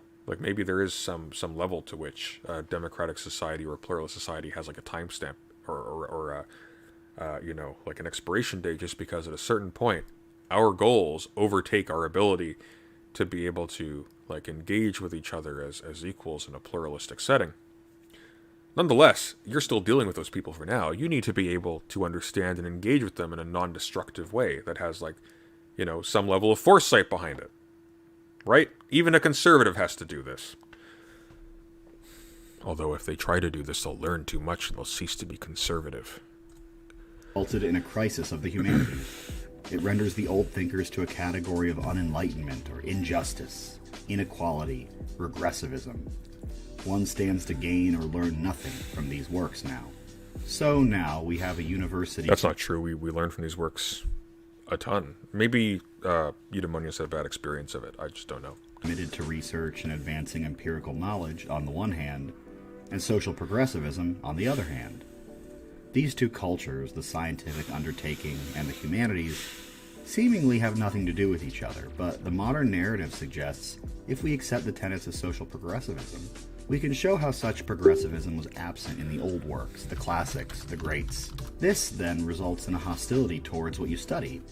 To study the classics today is to be anti-classics, to study how bad, how problematic, how regressive the classics are. That's not true at all. I'm sorry. No, you will read them in terms of, like, peeling back their actual social suppositions. And, in a lot of cases, it's appropriate to criticize those. The attitude of Milton towards women is dumb. For us, for him it was common sense. Or for him, there was a particular cultural influence to it. We shouldn't be treating that as if it's simply virtuous. You're free to arrive at that conclusion. There's very little in the way of reason to justify that conclusion, but you're free to arrive at that. But a teacher who's well educated in the topic and knows the surrounding ambience is going to know what informs Milton, will know if it's unflattering, will know if it's actually needful or compelling, and will have a wealth of information about people who came after who critiqued him along those lines. So, like, you'll read Milton, and you'll read Milton through the lens of, like, here's a bunch of his sex suppositions. Here's a bunch of his suppositions about the relationships between the genders. Here's a supposition about justice. Here are his positions on freedom of speech, on revolution, yada, yada, yada. It's often forgotten that the author of the Areopagitica ended up being one of the censors for Cromwell. So, like, there are things to critique in these old works, and you should be critiquing them. We actually can do better than how they did a few hundred years ago. That doesn't mean they've lost all their value, but it means that, especially insofar as these are making specifically political and social commentary, or ethical commentary, it makes perfect sense to be engaging with them critically along those lines. And there will be vibrant discussions in classes about this, about, like, well, is this actually true of Milton? That's not my experience. That's not the experience of a lot of people I know. Definitely happens. It definitely does happen where you have insecure professors who will, like, insist upon a particular reading or a particular critique and will be resistant to contrary statements in a way that is not amenable to learning or to, like, productive discussion. But it's far from the norm. Certainly not, especially when a lot of the teachers at, especially, like, survey levels, are going to be not always full-time professors, often not tenured professors, often adjuncts, or sometimes just grad students. This fits well into our corporate world where each of us is distilled into an atomized, fungible, or easily transformed identity. Liberalism in its classical Lockean form and its modern progressive form. Not gonna lie, if there was a vibrant discussion about Aristotle's attitude to women, I'd probably change my major. Go and do a philosophy department on it. Especially one with a woman professor. I guarantee you she'll have something to say. Assumes we are all free by our nature, so we enter into society to secure our freedom. We don't need to attain human liberty through study. We no longer need, in the liberals' view, education aimed at self-rule and self-discipline. The liberal arts were once the arts of, well, liberating yourself, becoming free, having the freedom to be good, to do right. Little wonder, then, that we see the proliferation of STEM and business at the undergraduate level. Who needs to read the old, regressive fools? How quickly universities fall to this new ideal, this new cultural chauvinism, when they lose their tethering to faith, to Christianity. Keeping in mind, I'm someone who does read these things. I'm a little bit unusual as a lefty in that I actually do spend a lot of time reading Hobbes, etc., and so forth. Not because that's unusual for lefties in university, but because a lot of lefties in university don't go into political science. Or if they go into political science, they have a focus that's actually in political science and not in, like, the canon of political philosophy. There's reasons for that. And this is not to say, by the way, that they don't have, like, a good acquaintance with the theory, because the theory is replicated and referred to in a lot of critical texts that will, like, very competently explain it later on. But I've spent a lot of time with really old texts. It is not my experience that I am in any way impeded from focusing on them in university. However, we have, especially from, like, the time of Plato, we have 2,000 years of literature. We don't have time. At a certain point, just of necessity. 2,000 years ago will be 4,000 years ago. Are we still going to have to read every single momentous book? There's not enough time. Human beings don't live long enough, and most of us have to work. You can't do it. You can't. You have to specialize to a certain degree, or you'll go insane. You'll just drown. There's not enough life to read everything. I wish there was, believe me, okay? I want to. But this whole notion of, like, a proper education is one that builds like a pyramid from the oldest to the newest? No, it's impossible. Can't be done. Can't be done. You will die. In his book, The Closing of the American Mind, Alan Bloom noted, "I do not believe that my generation, my cousins who have been educated in the American way, all of whom are MD." You do not know the way. I need to get water. I'll be right back.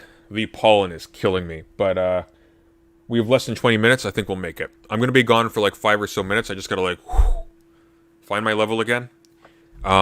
Everybody, this is your chance to grab a coffee. We'll be right back.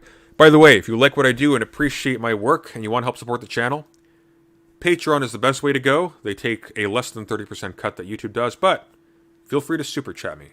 It's not nothing. I rely on this to have the time and the peace of mind in order to be equipped to do this stuff.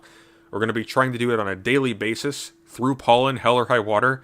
I am probably going to be miserable through a lot of it, but if you appreciate what I do, you don't have to. Even just being a viewer is a plenty of support, but it legitimately makes a huge difference. You need a pollen filter? I have a pollen filter.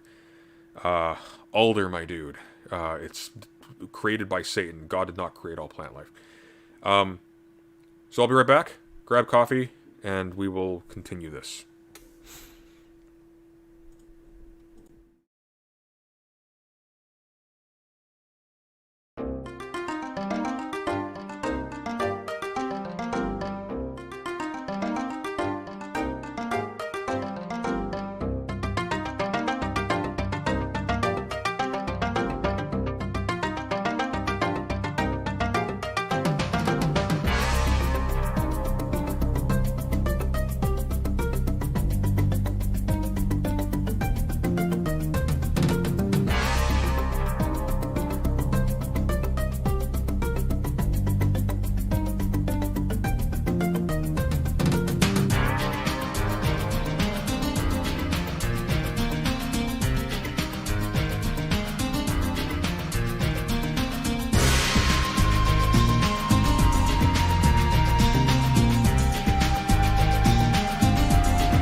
S. Clearin, thank you for the $10. Really appreciate that.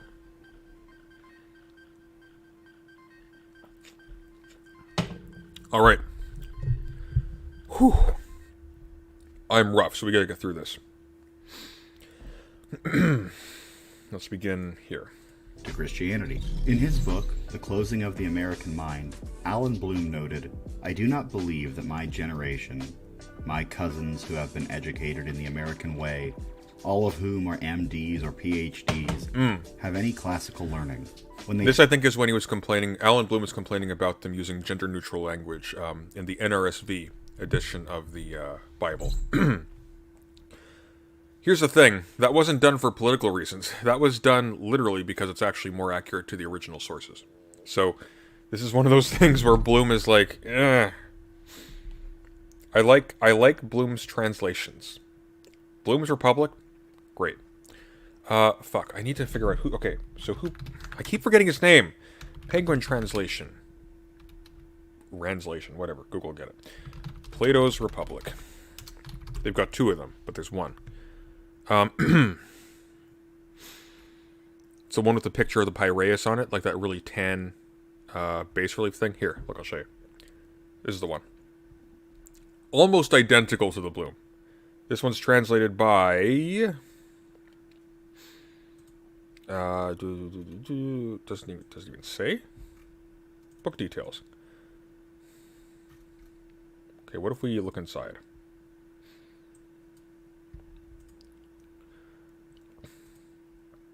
Desmond Lee. I keep wanting to say T. and Sinclair, but he's the one who translated one of the earlier editions of, not earlier editions, but one of Penguin's editions of Aristotle's Politics.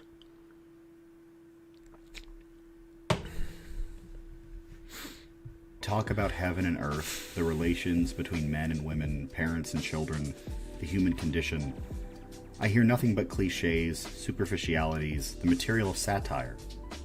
I'm not saying anything so trite as that life is fuller when people have myths to live by. I mean rather that a life based on the book is closer to the truth, that it provides the material for deeper research in and access to the real nature of things.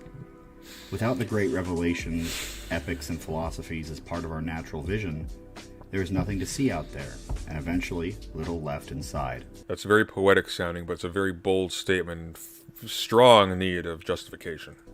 The Bible is not the only means to furnish a mind, but without a book of similar gravity, read with the gravity of the potential believer, it will remain unfurnished. Alan Bloom, a professor at Cornell University, Yale University, the University of Chicago, among other institutions, was a champion of a great books education. Although I ultimately disagree with some of Bloom's prescriptions, his diagnosis, his criticisms of the American university are spot on. In his book, Bloom also writes, "When I was a young teacher at Cornell, I once had a debate about education with a professor of psychology. He said that it was his function to get rid of prejudices in his students. He knocked them down like 10 pins. I began to wonder what he replaced those prejudices with. He did not seem to have much of an idea of what the opposite of a prejudice might be. He reminded me of the little boy who gravely informed me when I was 4 that there is no Santa Claus, who wanted me to bathe in the brilliant light of... Well, I mean, the opposite of a prejudice is not going to be as singular and particular as a prejudice.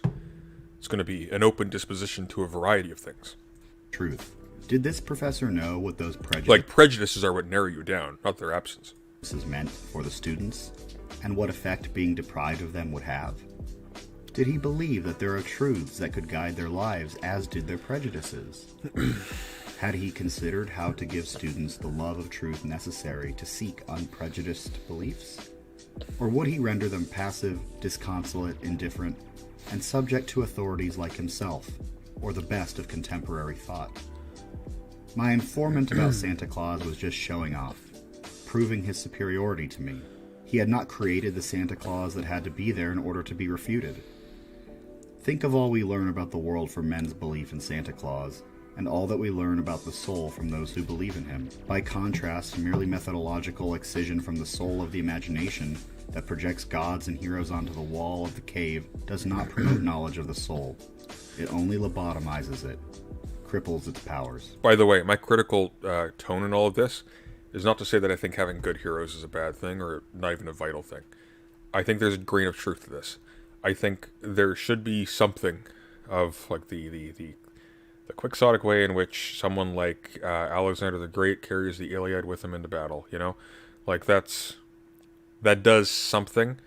I don't think it should be fetishized as a condition of a successful education.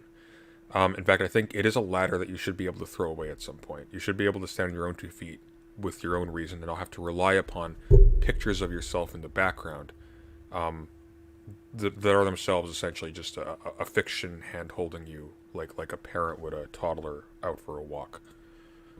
Now, it's important to note here that when Bloom uses the word prejudices, he isn't talking about prejudice as we understand it today, prejudice against a certain racial or religious group. Rather, he means, as the word sounds, prejudgments, biases, opinions, things you believe due to your upbringing, what you have inherited from your family, what is right and wrong, what makes a good person. Is there a God? What kind of God? What is justice? What is virtue? The modern university answer these questions, albeit indirectly and by omission. Such questions, once at the forefront of a college curriculum, are cast aside as archaic and unknowable. Students are encouraged to cast aside questions because any commitment to an What you drinking? I was drinking ginger kombucha. Answer is dogmatic, irrational, anti-intellectual, and unknowable.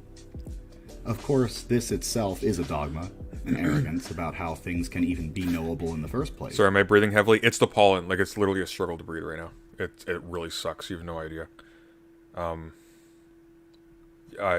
For those of you who don't have pollen allergies, you don't understand. It's terrifying. It's like asthma without asthma. Indeed, the answers have been handed down to us for thousands of years. We just recently decided to stop listening. Bloom lamented that students in modern universities were uninspired. They were the perfect products of a society that prized non-judgmentalism, tolerance, and getting along. These trends, the result of democratization, led to an indifference in students. No views could be superior or inferior to others. No views could be judged. There was for a time, for example, that we would say one should read Plato's Republic, or Homer's Odyssey, or Dante's Inferno, those core texts, to be a civilized human being. But we no longer have such debates. They're contentious. We've agreed to disagree, and the only prejudice now is that there's no truth to be known. It's all relative. What you inherit, culturally or from your family, is relative. It's just happenstance. Bloom was hardly the last professor to lament this trend. Patrick Deneen, who I mentioned and thanked before, is a professor at the University of Notre Dame who has dedicated much thought to the purpose of an undergraduate education. Indeed, many of my impressions in my preparing for this video have come from sitting in a class of his or from conversations he and I would have outside of class. After all of the heavy quoting of Alan Bloom, I'm reluctant to throw another paragraph of quoted material at you, but this is important. Deneen opens his piece, How a Generation Lost Its Common Culture, with the following. My students are know-nothings. They are exceedingly nice, pleasant, trustworthy, mostly honest, well-intentioned, and utterly decent. But their brains are largely empty, devoid of any substantial knowledge that might be the fruits of an education in an inheritance and a gift of a previous generation. They are the culmination of Western civilization, a civilization that has forgotten nearly everything about itself and... By the way, here's the grand irony of this frame of reference, or this whole attitude. If you are not taking a critical... Well, this is what a critical attitude towards history involves, and a critical attitude towards ideological inheritances and things like that. It's digging up the parts of Western civilization, if you will, that have been forgotten, that have been taken for granted, that had a particular history that has not been recorded or has not been noted or placed in a legible place. The grand irony of all of this is that if you're somebody who fetishizes Western civilization, you are somebody who has forgotten nearly everything about it. The people who do the actual critical interrogative work into where we get all of the concepts and things that we take for granted, the people like Bloom would despise, people like Foucault, people like, go back a little bit further, people like Nietzsche and Rousseau and so forth. They respected what came before.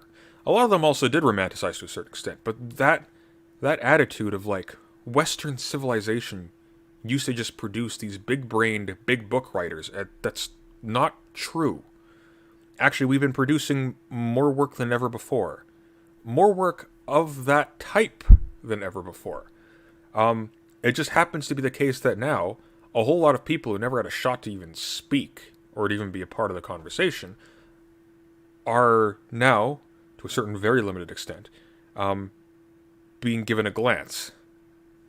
And it's still, the university is still largely governed by precisely those old prejudices. These old books are definitive.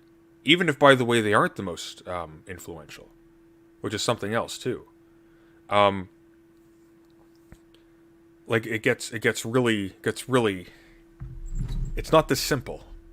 It's not as simple as there was a Western civilization and we have forgotten the face of our father, as they say in The Gunslinger. And, as a result, has achieved near perfect indifference to its own culture. Deneen laments the atomization of the modern college student, untethered to time and place, with no allegiance to their home or what they inherited from their parents' traditions, beliefs, and faith. Deneen asks whether most college students have read... By the way, speaking of the moral depravity of modern Western civilization, please, for the love of God, folks, if you appreciate what I do, super chat me. This is brutal, I'm not going to lie. Going through the video is not. But I'm going through the video while basically in a toxic environment. So anything you can do is extremely helpful. That is what runs the channel and makes everything possible. Thank you once again.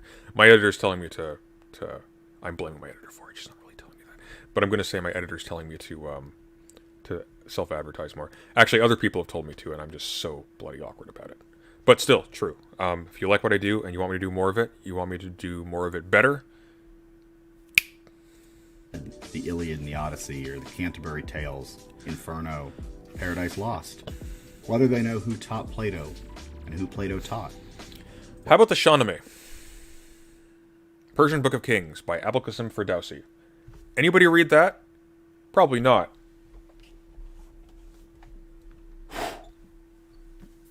Massive, massive fucking epic. Bigger in scope and grandeur and style than the Iliad and the Odyssey put together. I bet most of you have never even heard of it. This is a piece of medieval Persian literature.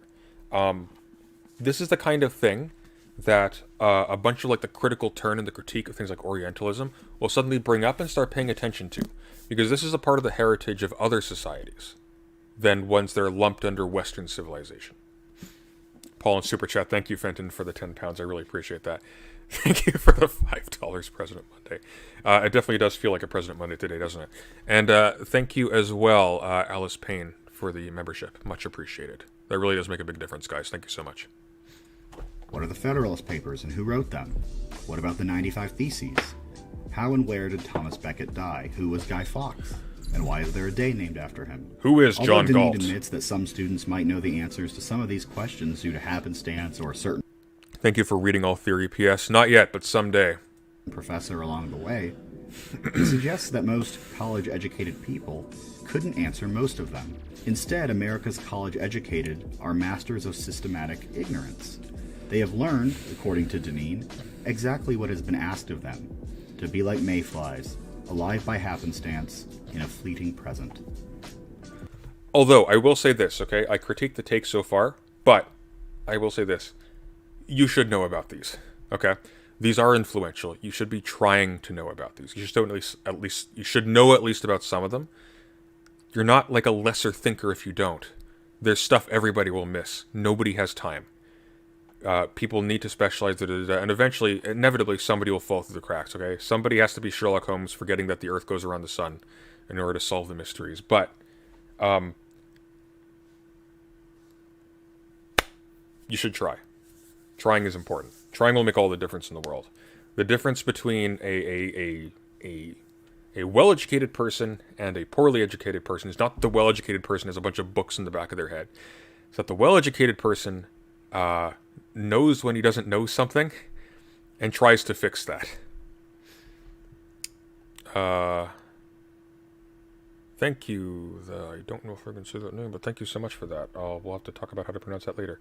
Yeah. Most striking is Deneen's thesis that our modern students' ignorance is not a failing of the educational system. Instead, it is its goal. It's But thank you for the super chat. Much appreciated. a crowning achievement. As Deneen wrote, efforts by several generations of philosophers and reformers and public policy experts, who our students and most of us know nothing about, have combined to produce a generation of know-nothings. The pervasive ignorance of our students is not a mere accident or unfortunate but correctable outcome if only we hire better teachers or tweak the reading lists in high school. It is the consequence of a civilizational commitment to civilizational suicide. The modern graduate, Deneen posits, is the product, the achievement of a systematic commitment to producing individuals without a past and for whom the future is a foreign country. Culturalists. Matt McManus got a early copy of a new book by Deneen that is, I suppose, apparently coming out in a month and a half from now, I think, called Regime Change. I have suggested, because I'm not super familiar with Deneen, that we go through it, myself, Eudaimonia, and Matt McManus at some point in the next couple of months. So that will be kind of interesting. And that will hopefully be exactly the kind of, positive dialogue between radically different positions that is sort of feigned by a lot of the panel shit shows that pass for political conversations on this platform. But that'll be interesting. I'm not going to comment too much on this because I don't know much about him, except for, once again, the same critique as with Bloom. This is a romanticized notion of the past of Western societies. It assumes an essentialized notion of Western civilization in the first place, which is always mistaken. And it fails to note that, in fact, this critical stuff is not meant towards undermining the past. It's meant to bring it to light. Because it's not a good thing if we have a false notion of where we came from. If we have glossed over ideas about who we have been and what we have done, and so on and so forth. That's not educating ourselves to adhere to a mistaken notion that's willful or blind ignorance. ciphers who can live anywhere and perform any kind of work without inquiring about its purpose or its end, perfected tools for an economic system that prioritizes flexibility, geographic, interpersonal, or ethical. The main purpose of modern education is to sand off remnants of cultural or historical specificity and identity. Education's purpose today, to affirm our autonomous selves within what Deneen calls a comprehensive global system with a common commitment to mutual indifference. Our commitment to mutual indifference is what binds us together as a global people. Any remnant of common culture with its particularities and limitations, inherited, not created, would get in the way of this comprehensive global system. Now, here right off the bat, and this is an oversimplified notion, by the way, because it is a common misconception that neoliberals are categorically against any sort of government or external control. In fact, their notion of the market was always scaffolded within some kind of state context. But what he's complaining about here is not the product of lefties. It's the product of neoliberal attitudes inflecting how institutions are run. I don't know how far you want to go with that being responsible for the depraved state of the average student, or to defend the assertion that this was not always the case. Because there's a lot that gets left out of the record about how students and professors of unrecorded generations past behaved, right? So it's not simply the case that these were just better people, unfortunately. A lot went on in the shadows behind the scenes. We are living in what Deneen calls a perpetual Truman Show, a world constructed yesterday that is nothing more than a set for solipsism without any history or trajectory. Yes, and that's the problem with fetishizing this idea of Western civilization as if it's simply a given, as if there is simply this tradition with that produces these particular characters of these particular kinds of citizens and students and learners and so forth. It's not true, man. What it is a fiction resulting from a romantic gloss at great distance of time on a past that was never experienced by the romanticizer. It's actually, that is the Truman Show. Look around you. Do Deneen's criticisms seem accurate? I'd say they certainly do. Of course, you can still find people and institutions that pay lip service to learning history, but look at how such people see their place, both with respect to time and geography. There's a demonstrable lack of rootedness or permanence, connection to where you're from or what came before you. Students attend university with the aim not of returning home, unless they're already from New York or Chicago or San Francisco. Instead, it's seen as something of a failure to return to where you're from. It's better to be rootless, to be... Well, no.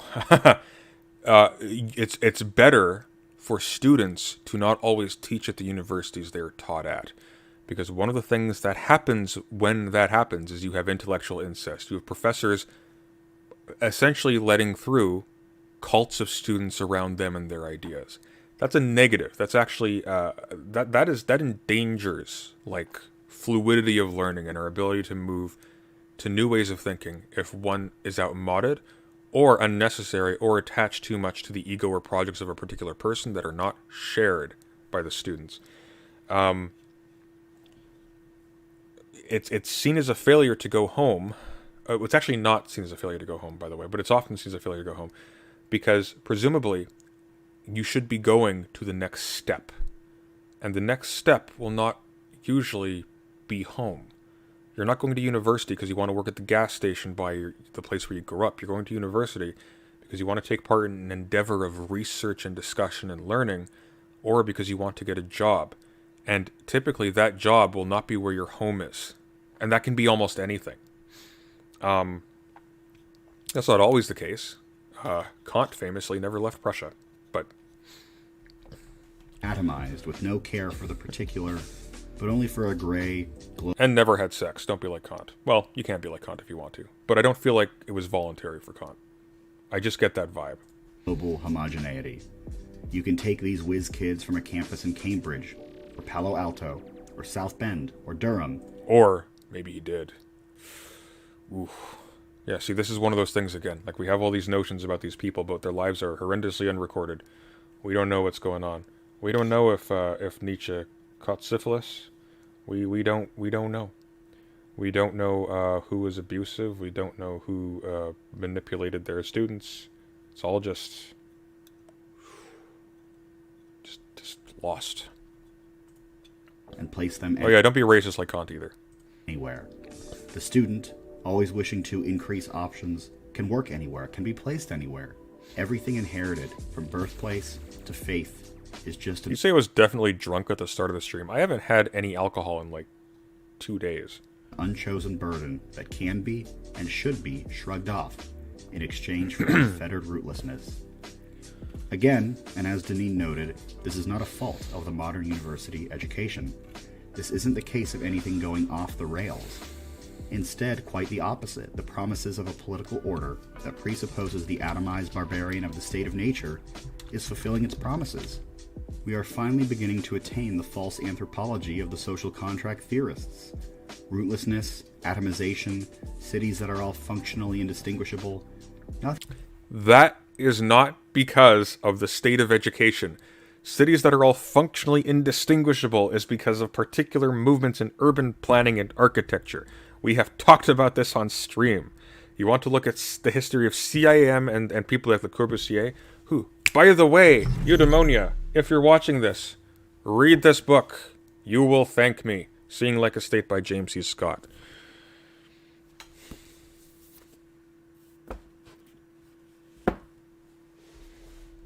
Nothing went off the rails. The promises of the political philosophy of liberalism that undergirds our order are just being fulfilled. Our modern education, indeed our modern society, is identified in large part by atomization and hyper-specialization. Modern academia rejects the notion that there exists or can be knowledge as a whole. There is a real epistemological dogma in the current higher education system that there are forms of knowledge, of expertise, but not of knowledge as a whole. There is nothing entire to be discovered or understood. This cuts against the term. Okay, he's actually got a point here again. I don't think it's causally related to what he's talking about. But, for example, even in STEM, did anybody see the new Cosmos? I've talked about this in the past.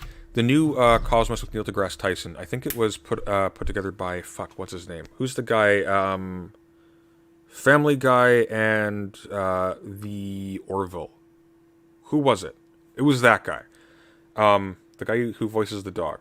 That new version of... I just lost the word. What the fuck? The new Cosmos. Sorry, the pollen's really getting to me. That new version of Cosmos.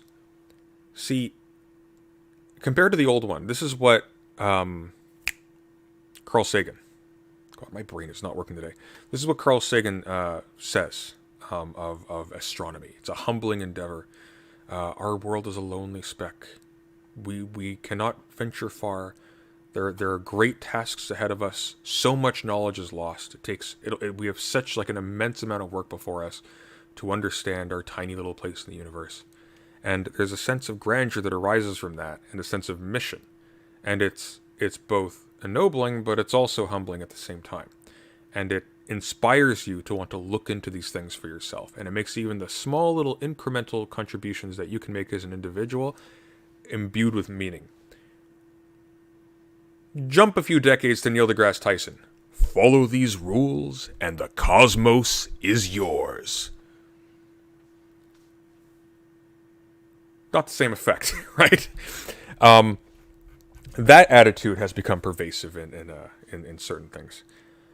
THC makes me what pollen does to you. That's interesting, actually. I tried THC last night to deal with the pollen as well. All out, unfortunately. But for me, it's actually a little bit worrying sometimes. I only use it when I'm like really desperate and I'm about to go to sleep, because I find it makes me feel like my airways are getting tired. And so, like, I feel like I'm suffocating sometimes when I'm dealing with pollen and I use the THC. So very sparingly. That's one of the reasons why I tend to like drink on stream frequently. I don't actually drink that much off stream, but the reason why I do is because it cuts the edge off. Because I talk a lot during stream, that stresses my vocal cords. That makes me feel like I'm suffocating, and the anxiety from that. There are periods of stream I may look like I've got flow going, but I am lightheaded. Like it's a challenge. University, as there's really no appreciation for a universality. The institutions, like I said before, really should be calling themselves multiversities. Universities are typically I like that term. I like the term multiversity. I think that's catchy. I don't hate that. I don't know if I'll ever use it, but I don't hate it. composed of colleges: a college of science, a college of engineering, a college of arts and letters, a college of architecture. Universities are really associations of colleges. Historically, the idea was that universal truths would be pursued by the colleges working in tandem. Now, though, the colleges don't talk to each other much at all. Here's the problem with that, okay? I take your point, Eudaimonia. I take your point. But universal truths by itself is assuming the form of a specific philosophical outlook that itself will be challenged by different philosophical schools. I think you would agree that there are a lot of sophisticated philosophers who deny the existence of a quote-unquote universal truth, at least in the simple sense. Things like that, or especially when it comes to universal truths that adhere to the level of like social analysis or historical analysis, or cultural analysis or literature, things like that. There are no historical truths here. These are things that pertain to human endeavor and human achievement and human activity. Sometimes human crime. And we in order to actually have like a university functioning properly with that awareness in mind, we need to be accepting of people as our equals, at least in theory, who deny the very existence of universal philosophical or so-and-so truths. That's funny. Thank you, Shoe on Head, for the $20. Get his ass. I will. Oh, that's funny. Where was I? That completely threw me off. Speak of the devil and she shall appear. Yeah. So, but there's a risk there because you need to be allowing for the possibility that universal truths will be completely undermined by the discourse that takes place after the fact.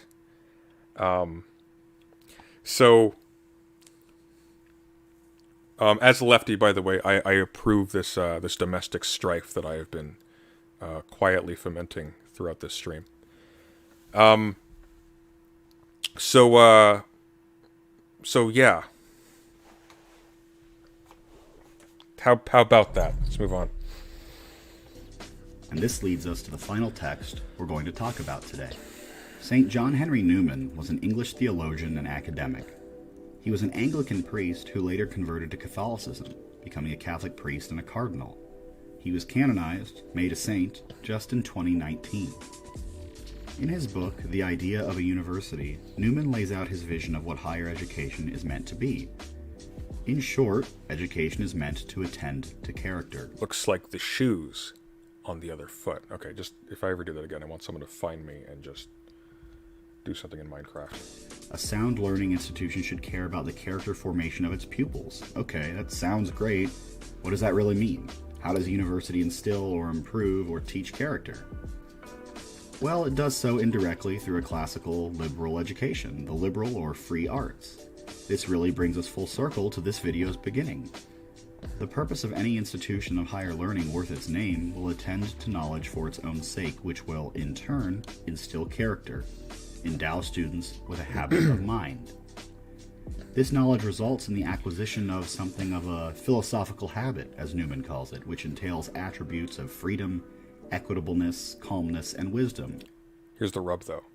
In order to value knowledge for its own sake, you have to have a character already disposed to do so. So we have a bit of a chicken and egg problem. And it's not clear to me that the issue here lies at the college level. I think the issue here is people in public school are being woefully underserved. And they're coming out of it with nothing. And not just with no knowledge, not just with no skills, but also with no sense of purpose and no sense of mystery or anything to engage them. Because typically what they will deal with is a bunch of really rote, dry, paint-by-numbers, unfocused, meaningless, busy work tasks as the public schools function as a de facto daycare. Due to like actual serious issues with the way in which we handle or categorically fail to handle student discipline, it becomes extremely difficult to hold students to any kind of standards and to actually educate them in that context where you have teachers who are themselves often woefully undertrained Like it gets bad. Um, I think the issue is at that level. I don't think it's up. I think by the time they're in college, it's the rare person who's going to get looped into like some grand intellectual endeavor that's going to define their lives going forward. I think most of it is earlier on, and that's borne out by the high attrition rates in first and second year. They aren't getting to a point where they can make that switch. They're already going to university just to get a job. They're already going to university just because somebody else said they have to.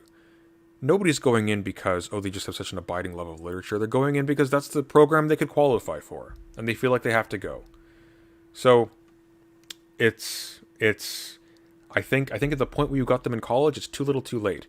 But there's a grain of truth here that I really appreciate. You actually do need to have a good character in order to care about the truth in the first place, because as we know from this industry here, it is far more profitable to just not give a shit.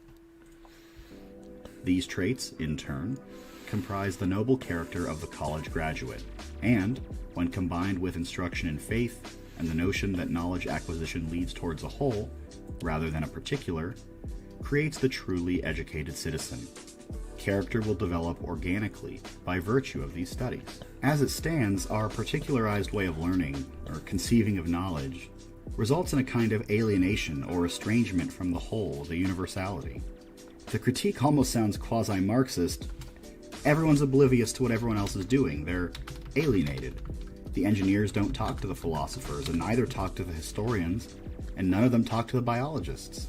We're divided from the purpose of our work, universality. We're atomized, alienated from the purpose of an education. To combat this, Newman suggests that we change how we understand the divisions of the modern university. Chiefly, knowledge cannot be subservient to any other end. Newman rejects the effects that the scientific and political revolutions, exemplified by Francis Bacon and John Locke respectively.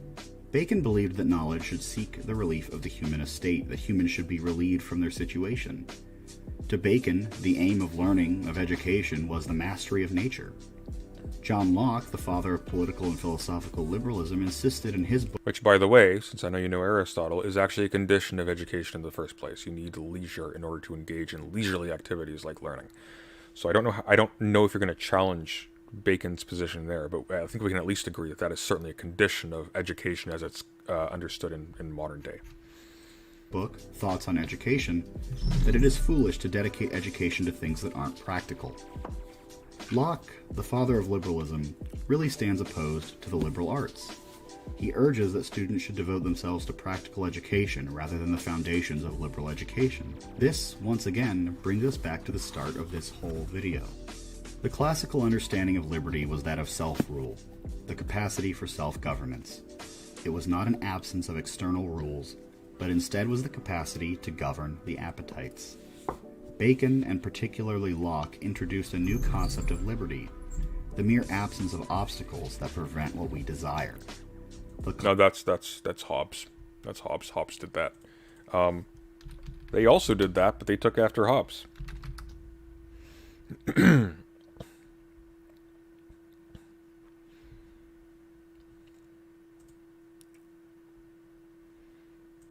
Classical understanding relied upon the liberal arts, but the Lockean understanding says the liberal arts must be overthrown to create an absence of obstacles. To Newman, though, knowledge is the end of education, and students will, as a matter of course, develop character as they pursue knowledge for its own end. As it stands, our universities produce ignorant experts, people who know a lot about a given field, but have no care for the whole. At the core of Newman's ideal education is theology, which Newman believes should be considered a science. Theology is, to Newman, the connective tissue of all of our other disciplines. Indeed, all other subjects of knowledge, really, are partaking in a theological exercise. They are meant to understand all of creation. If you admit the existence of a God, you admit that you, and everything else, is among the subject of knowledge. Everything becomes connected to everything else, not just as some hokey concept, but as a real tangible matter. Which is very convenient, but maybe that should make us suspicious. We shouldn't be adopting, I submit, we shouldn't be adopting a worldview because it makes the world more legible. We can, in like a limited pragmatic fashion where it's absolutely necessary. But when we're talking about research at a university, when we should be open to all possibilities, all reasonable possibilities at least, I don't think it behooves us to prioritize a worldview that is graspable versus one that opens the door to more truth or to more advancement or something like that. Like at the retail level, it's possible that a lot of bad theories will actually work in the same way, in different fields, not just the way God is working here. Well, like the way God is working here, but not just in the case of the relationship between theology and philosophy, say. So. The purpose of education really is to know Why does everything have to be practical? Protestant work ethic, my Deuterino. creation. It is, by its very terms, a theological exercise. I guess your Aunt Jairus, that would be Deuterina? I don't know. College is important. Education is important. And it's true, most institutions today are mere multiversities, with no real care for classical education, for the character of their students, for the development of good citizens. Oh, and by the way, just to like shoot a little bit, throw him a bone here, I will say this. Connected, I'm not recommending this, by the way, to anybody, but just as a side note, one thing I did observe is that as a consequence of being forced to go to Sunday school as a child, I had access to, or like literal training in, at the very least exposure to, ancient classical literature that would never get touched in a public school until like much later on. Or only like in a tiny kind of slapdash fashion. Like the way in which students are taught Shakespeare in elementary school. In elementary school is not great. It's just not. Because, it can't be. It's boring. It's difficult. It's so specific that it's very difficult to actually tie it into anything meaningful. And so it is absorbed in the moment and forgotten. And they may as well have been reading Watchmen. In fact, they might have gotten a bit more out of it because I might have stuck with them more. It's not great. People who go to Sunday school, they learn the Bible. And you know what? Should you stop there? Does that suffice for classical education? No. But it's a hell of an advantage compared to a bunch of students, when you actually do get to university, compared to a bunch of students who have just never been exposed to anything. Which is awful. I mean, especially like the Bible in particular, because like, literally everybody up to a certain point is referencing it. But like you get the idea, though.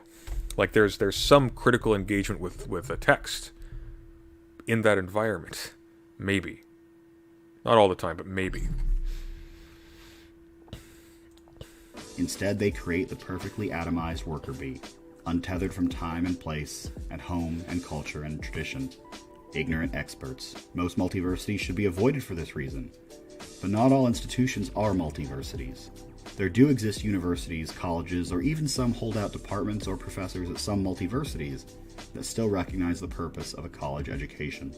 Thomas Aquinas College, Hillsdale College, Franciscan University at Steubenville. I think you're just picking out universities with divinity schools. I know what you're doing. The University of Dallas, St. John's College. Maybe not. Does the University of Dallas have a divinity school? Hang on. University of Dallas Divinity School. Yeah, they have a theology department. I see what you're doing. Washington and Lee. And large national universities such as the University of Chicago and the University of Notre Dame still have at least some faculty that get it. We should lift up these schools as examples of those providing an actual education, endowing students with the philosophical habit of. Yeah, by the way, I'm not advising Sunday school. I'm just saying it worked for me a little bit. I don't know if it would have worked for me had I had like some mild alterations in my childhood, but you know. Freedom, equitableness, calmness, and wisdom. We should celebrate these institutions that still care to place their students along the long arc of history, for all of its triumphs and its tragedies. We have a past that we've inherited. Now here's my retort to that once again. You're going to say for all of its triumphs and its tragedies? If you're going to say that we should be setting students along the course of history for all of its triumphs and its tragedies, that should include all of its triumphs and its tragedies, even the ones that are not flattering to a Western identity. To appreciate that, to understand that and to really learn what that will yield, not only knowledge, but also improved character and improved citizenry. Again, this isn't for everyone. For many, trade school is the best route. I don't deny it. But for those with a disposition to go to college, they shouldn't be dissuaded from doing so. We need young, Dame pronounced in a way that rhymes with shame. I've heard it pronounced both ways. It could be Notre Dame or Notre Dame. conservatively minded people to pursue an education for its own sake. It should be Notre Dame, technically. This is the only way for any kind of shared inheritance to press on. Do you remember the tweet I read at the beginning of this video about how progressives win the culture war because they understand what education is meant to be? What if I told you that tweet was really by Hitler? Think about that the next time you hear someone say college is just about learning something practical. Oh my god, it's by Shu, isn't it? Not only are you adhering it's to not. Lockean nonsense, but you're also surrendering tomorrow's battles to people who hate you. Get an education, a real education. Don't retreat from public life. Okay, speaking to conservatives, kind of makes sense. Kind of makes sense. Getting a little dicey, you know, like that phrasing evokes things that are untoward.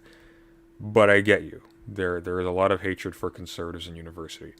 Partially because a lot of the people who are in university actually do care about what they're doing there. And a lot of conservatives, especially ones in the media, seem to make it their sole engagement with academia to just lambast the hard work and the sacrifices of people who actually gave a shit about getting stuff right. There is just cause for resentment there. Life. Don't go live in the woods. And if you want college, don't be coerced into the trades by people like Dave Rubin or Charlie Kirk. Preach. Are they fixing pipes? Go to college. This country desperately needs you to. There are so many more notes and reflections that I wanted to share in this video, but I had to parse it down. The video is already quite long. If there are any works or thinkers you'd like me to expand on, let me know. Maybe I can cover them in a future video. Again, my aim here is to take elements of the education that transformed me and to share. What do I want him to cover? What do I want him to cover?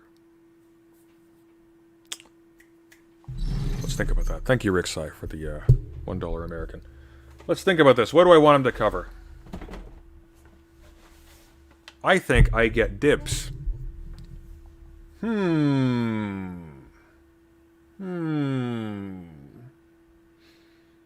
know what?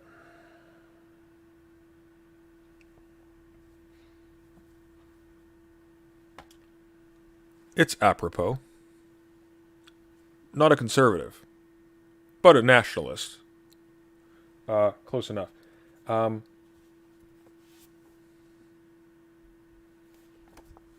Science as a vocation.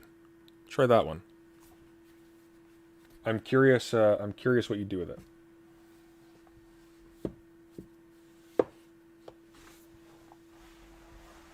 Alternatively,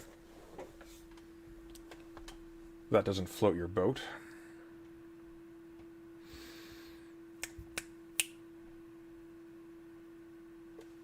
Where are you?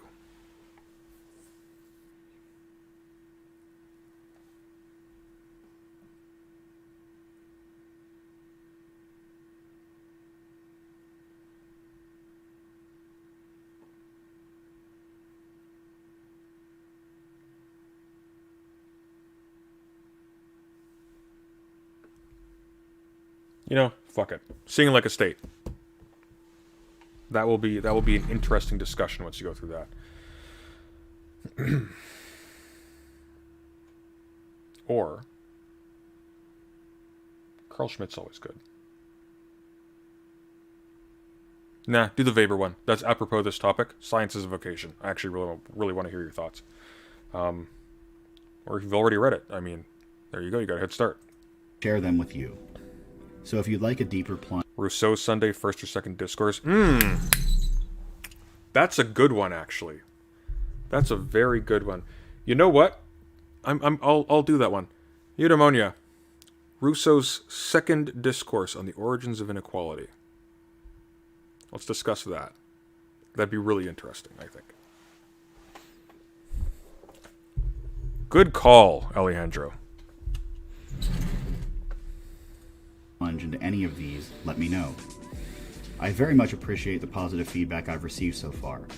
Many folks I admire took to Twitter to get the word out about my channel. You're all I'm happy drones. with how the channel's doing so far. You're and I all promise the shills Christopher and Lash drones. video is coming next.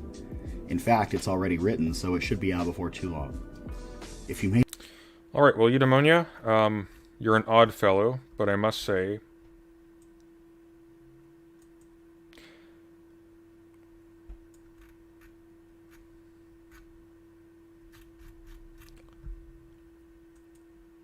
What you're reading for? Oh, just to learn. Just learning for its own sake, you know. That's just how Sunday do. We made it! 2 hours and 50 minutes. For a 43-minute video. I think that's a speed record. Yeah. This wasn't actually terrible. This was genuinely interesting. I disagree with 80% of it, but this was earnest, and I appreciated for once a conservative making an actual attempt to engage with a serious issue, seriously and somewhat rigorously, even if from an ideologically slanted position. I know you'll disagree. Or maybe you will agree and you think that's virtuous, I don't know. As well as attempting to counteract some of the toxic tendencies on their own side. Because it works to my benefit. The more of them go to university, the more of them are going to see the light, and they're going to learn their way out of where they are now. So, you know, Godspeed, comrade. But no, in all seriousness, I'm actually looking forward to seeing where you go and how you change from here on, because I think there's promise here. Once again, like, guys, I know there's a lot of, like, bad blood, and justifiably so, to persons of this category, as well as to, like, individuals. But you gotta meet people where they're at. Everybody was somewhere else at one point. And, you know, even if you're certain that you're right about some things too, you can still learn from people who are radically different from you, if they are trying. And I will say this, because this person is trying, one thing you can tell, at the very least, even if the video itself is completely devoid of information, and I don't think that's true. Even if the video itself is devoid of information, this is an earnest representation of the perspective of a very sizable part of the population that needs to be engaged with seriously in order to address them. Frankly, so that you can beat them if you need to. So. Well, that wraps it up. My lungs cannot last for another 10 minutes. So we are done for tonight. We'll be back tomorrow, same time. Yeah. So, once again, if you appreciate what I do, I live on super chats and patrons, so there's a link in the description to my Patreon if you want to help support the channel. That is ideal as opposed to super chats, because Patreon takes a much smaller cut. But either or. Like and share the stream. I'll see you all tomorrow. Have a good night. Take care.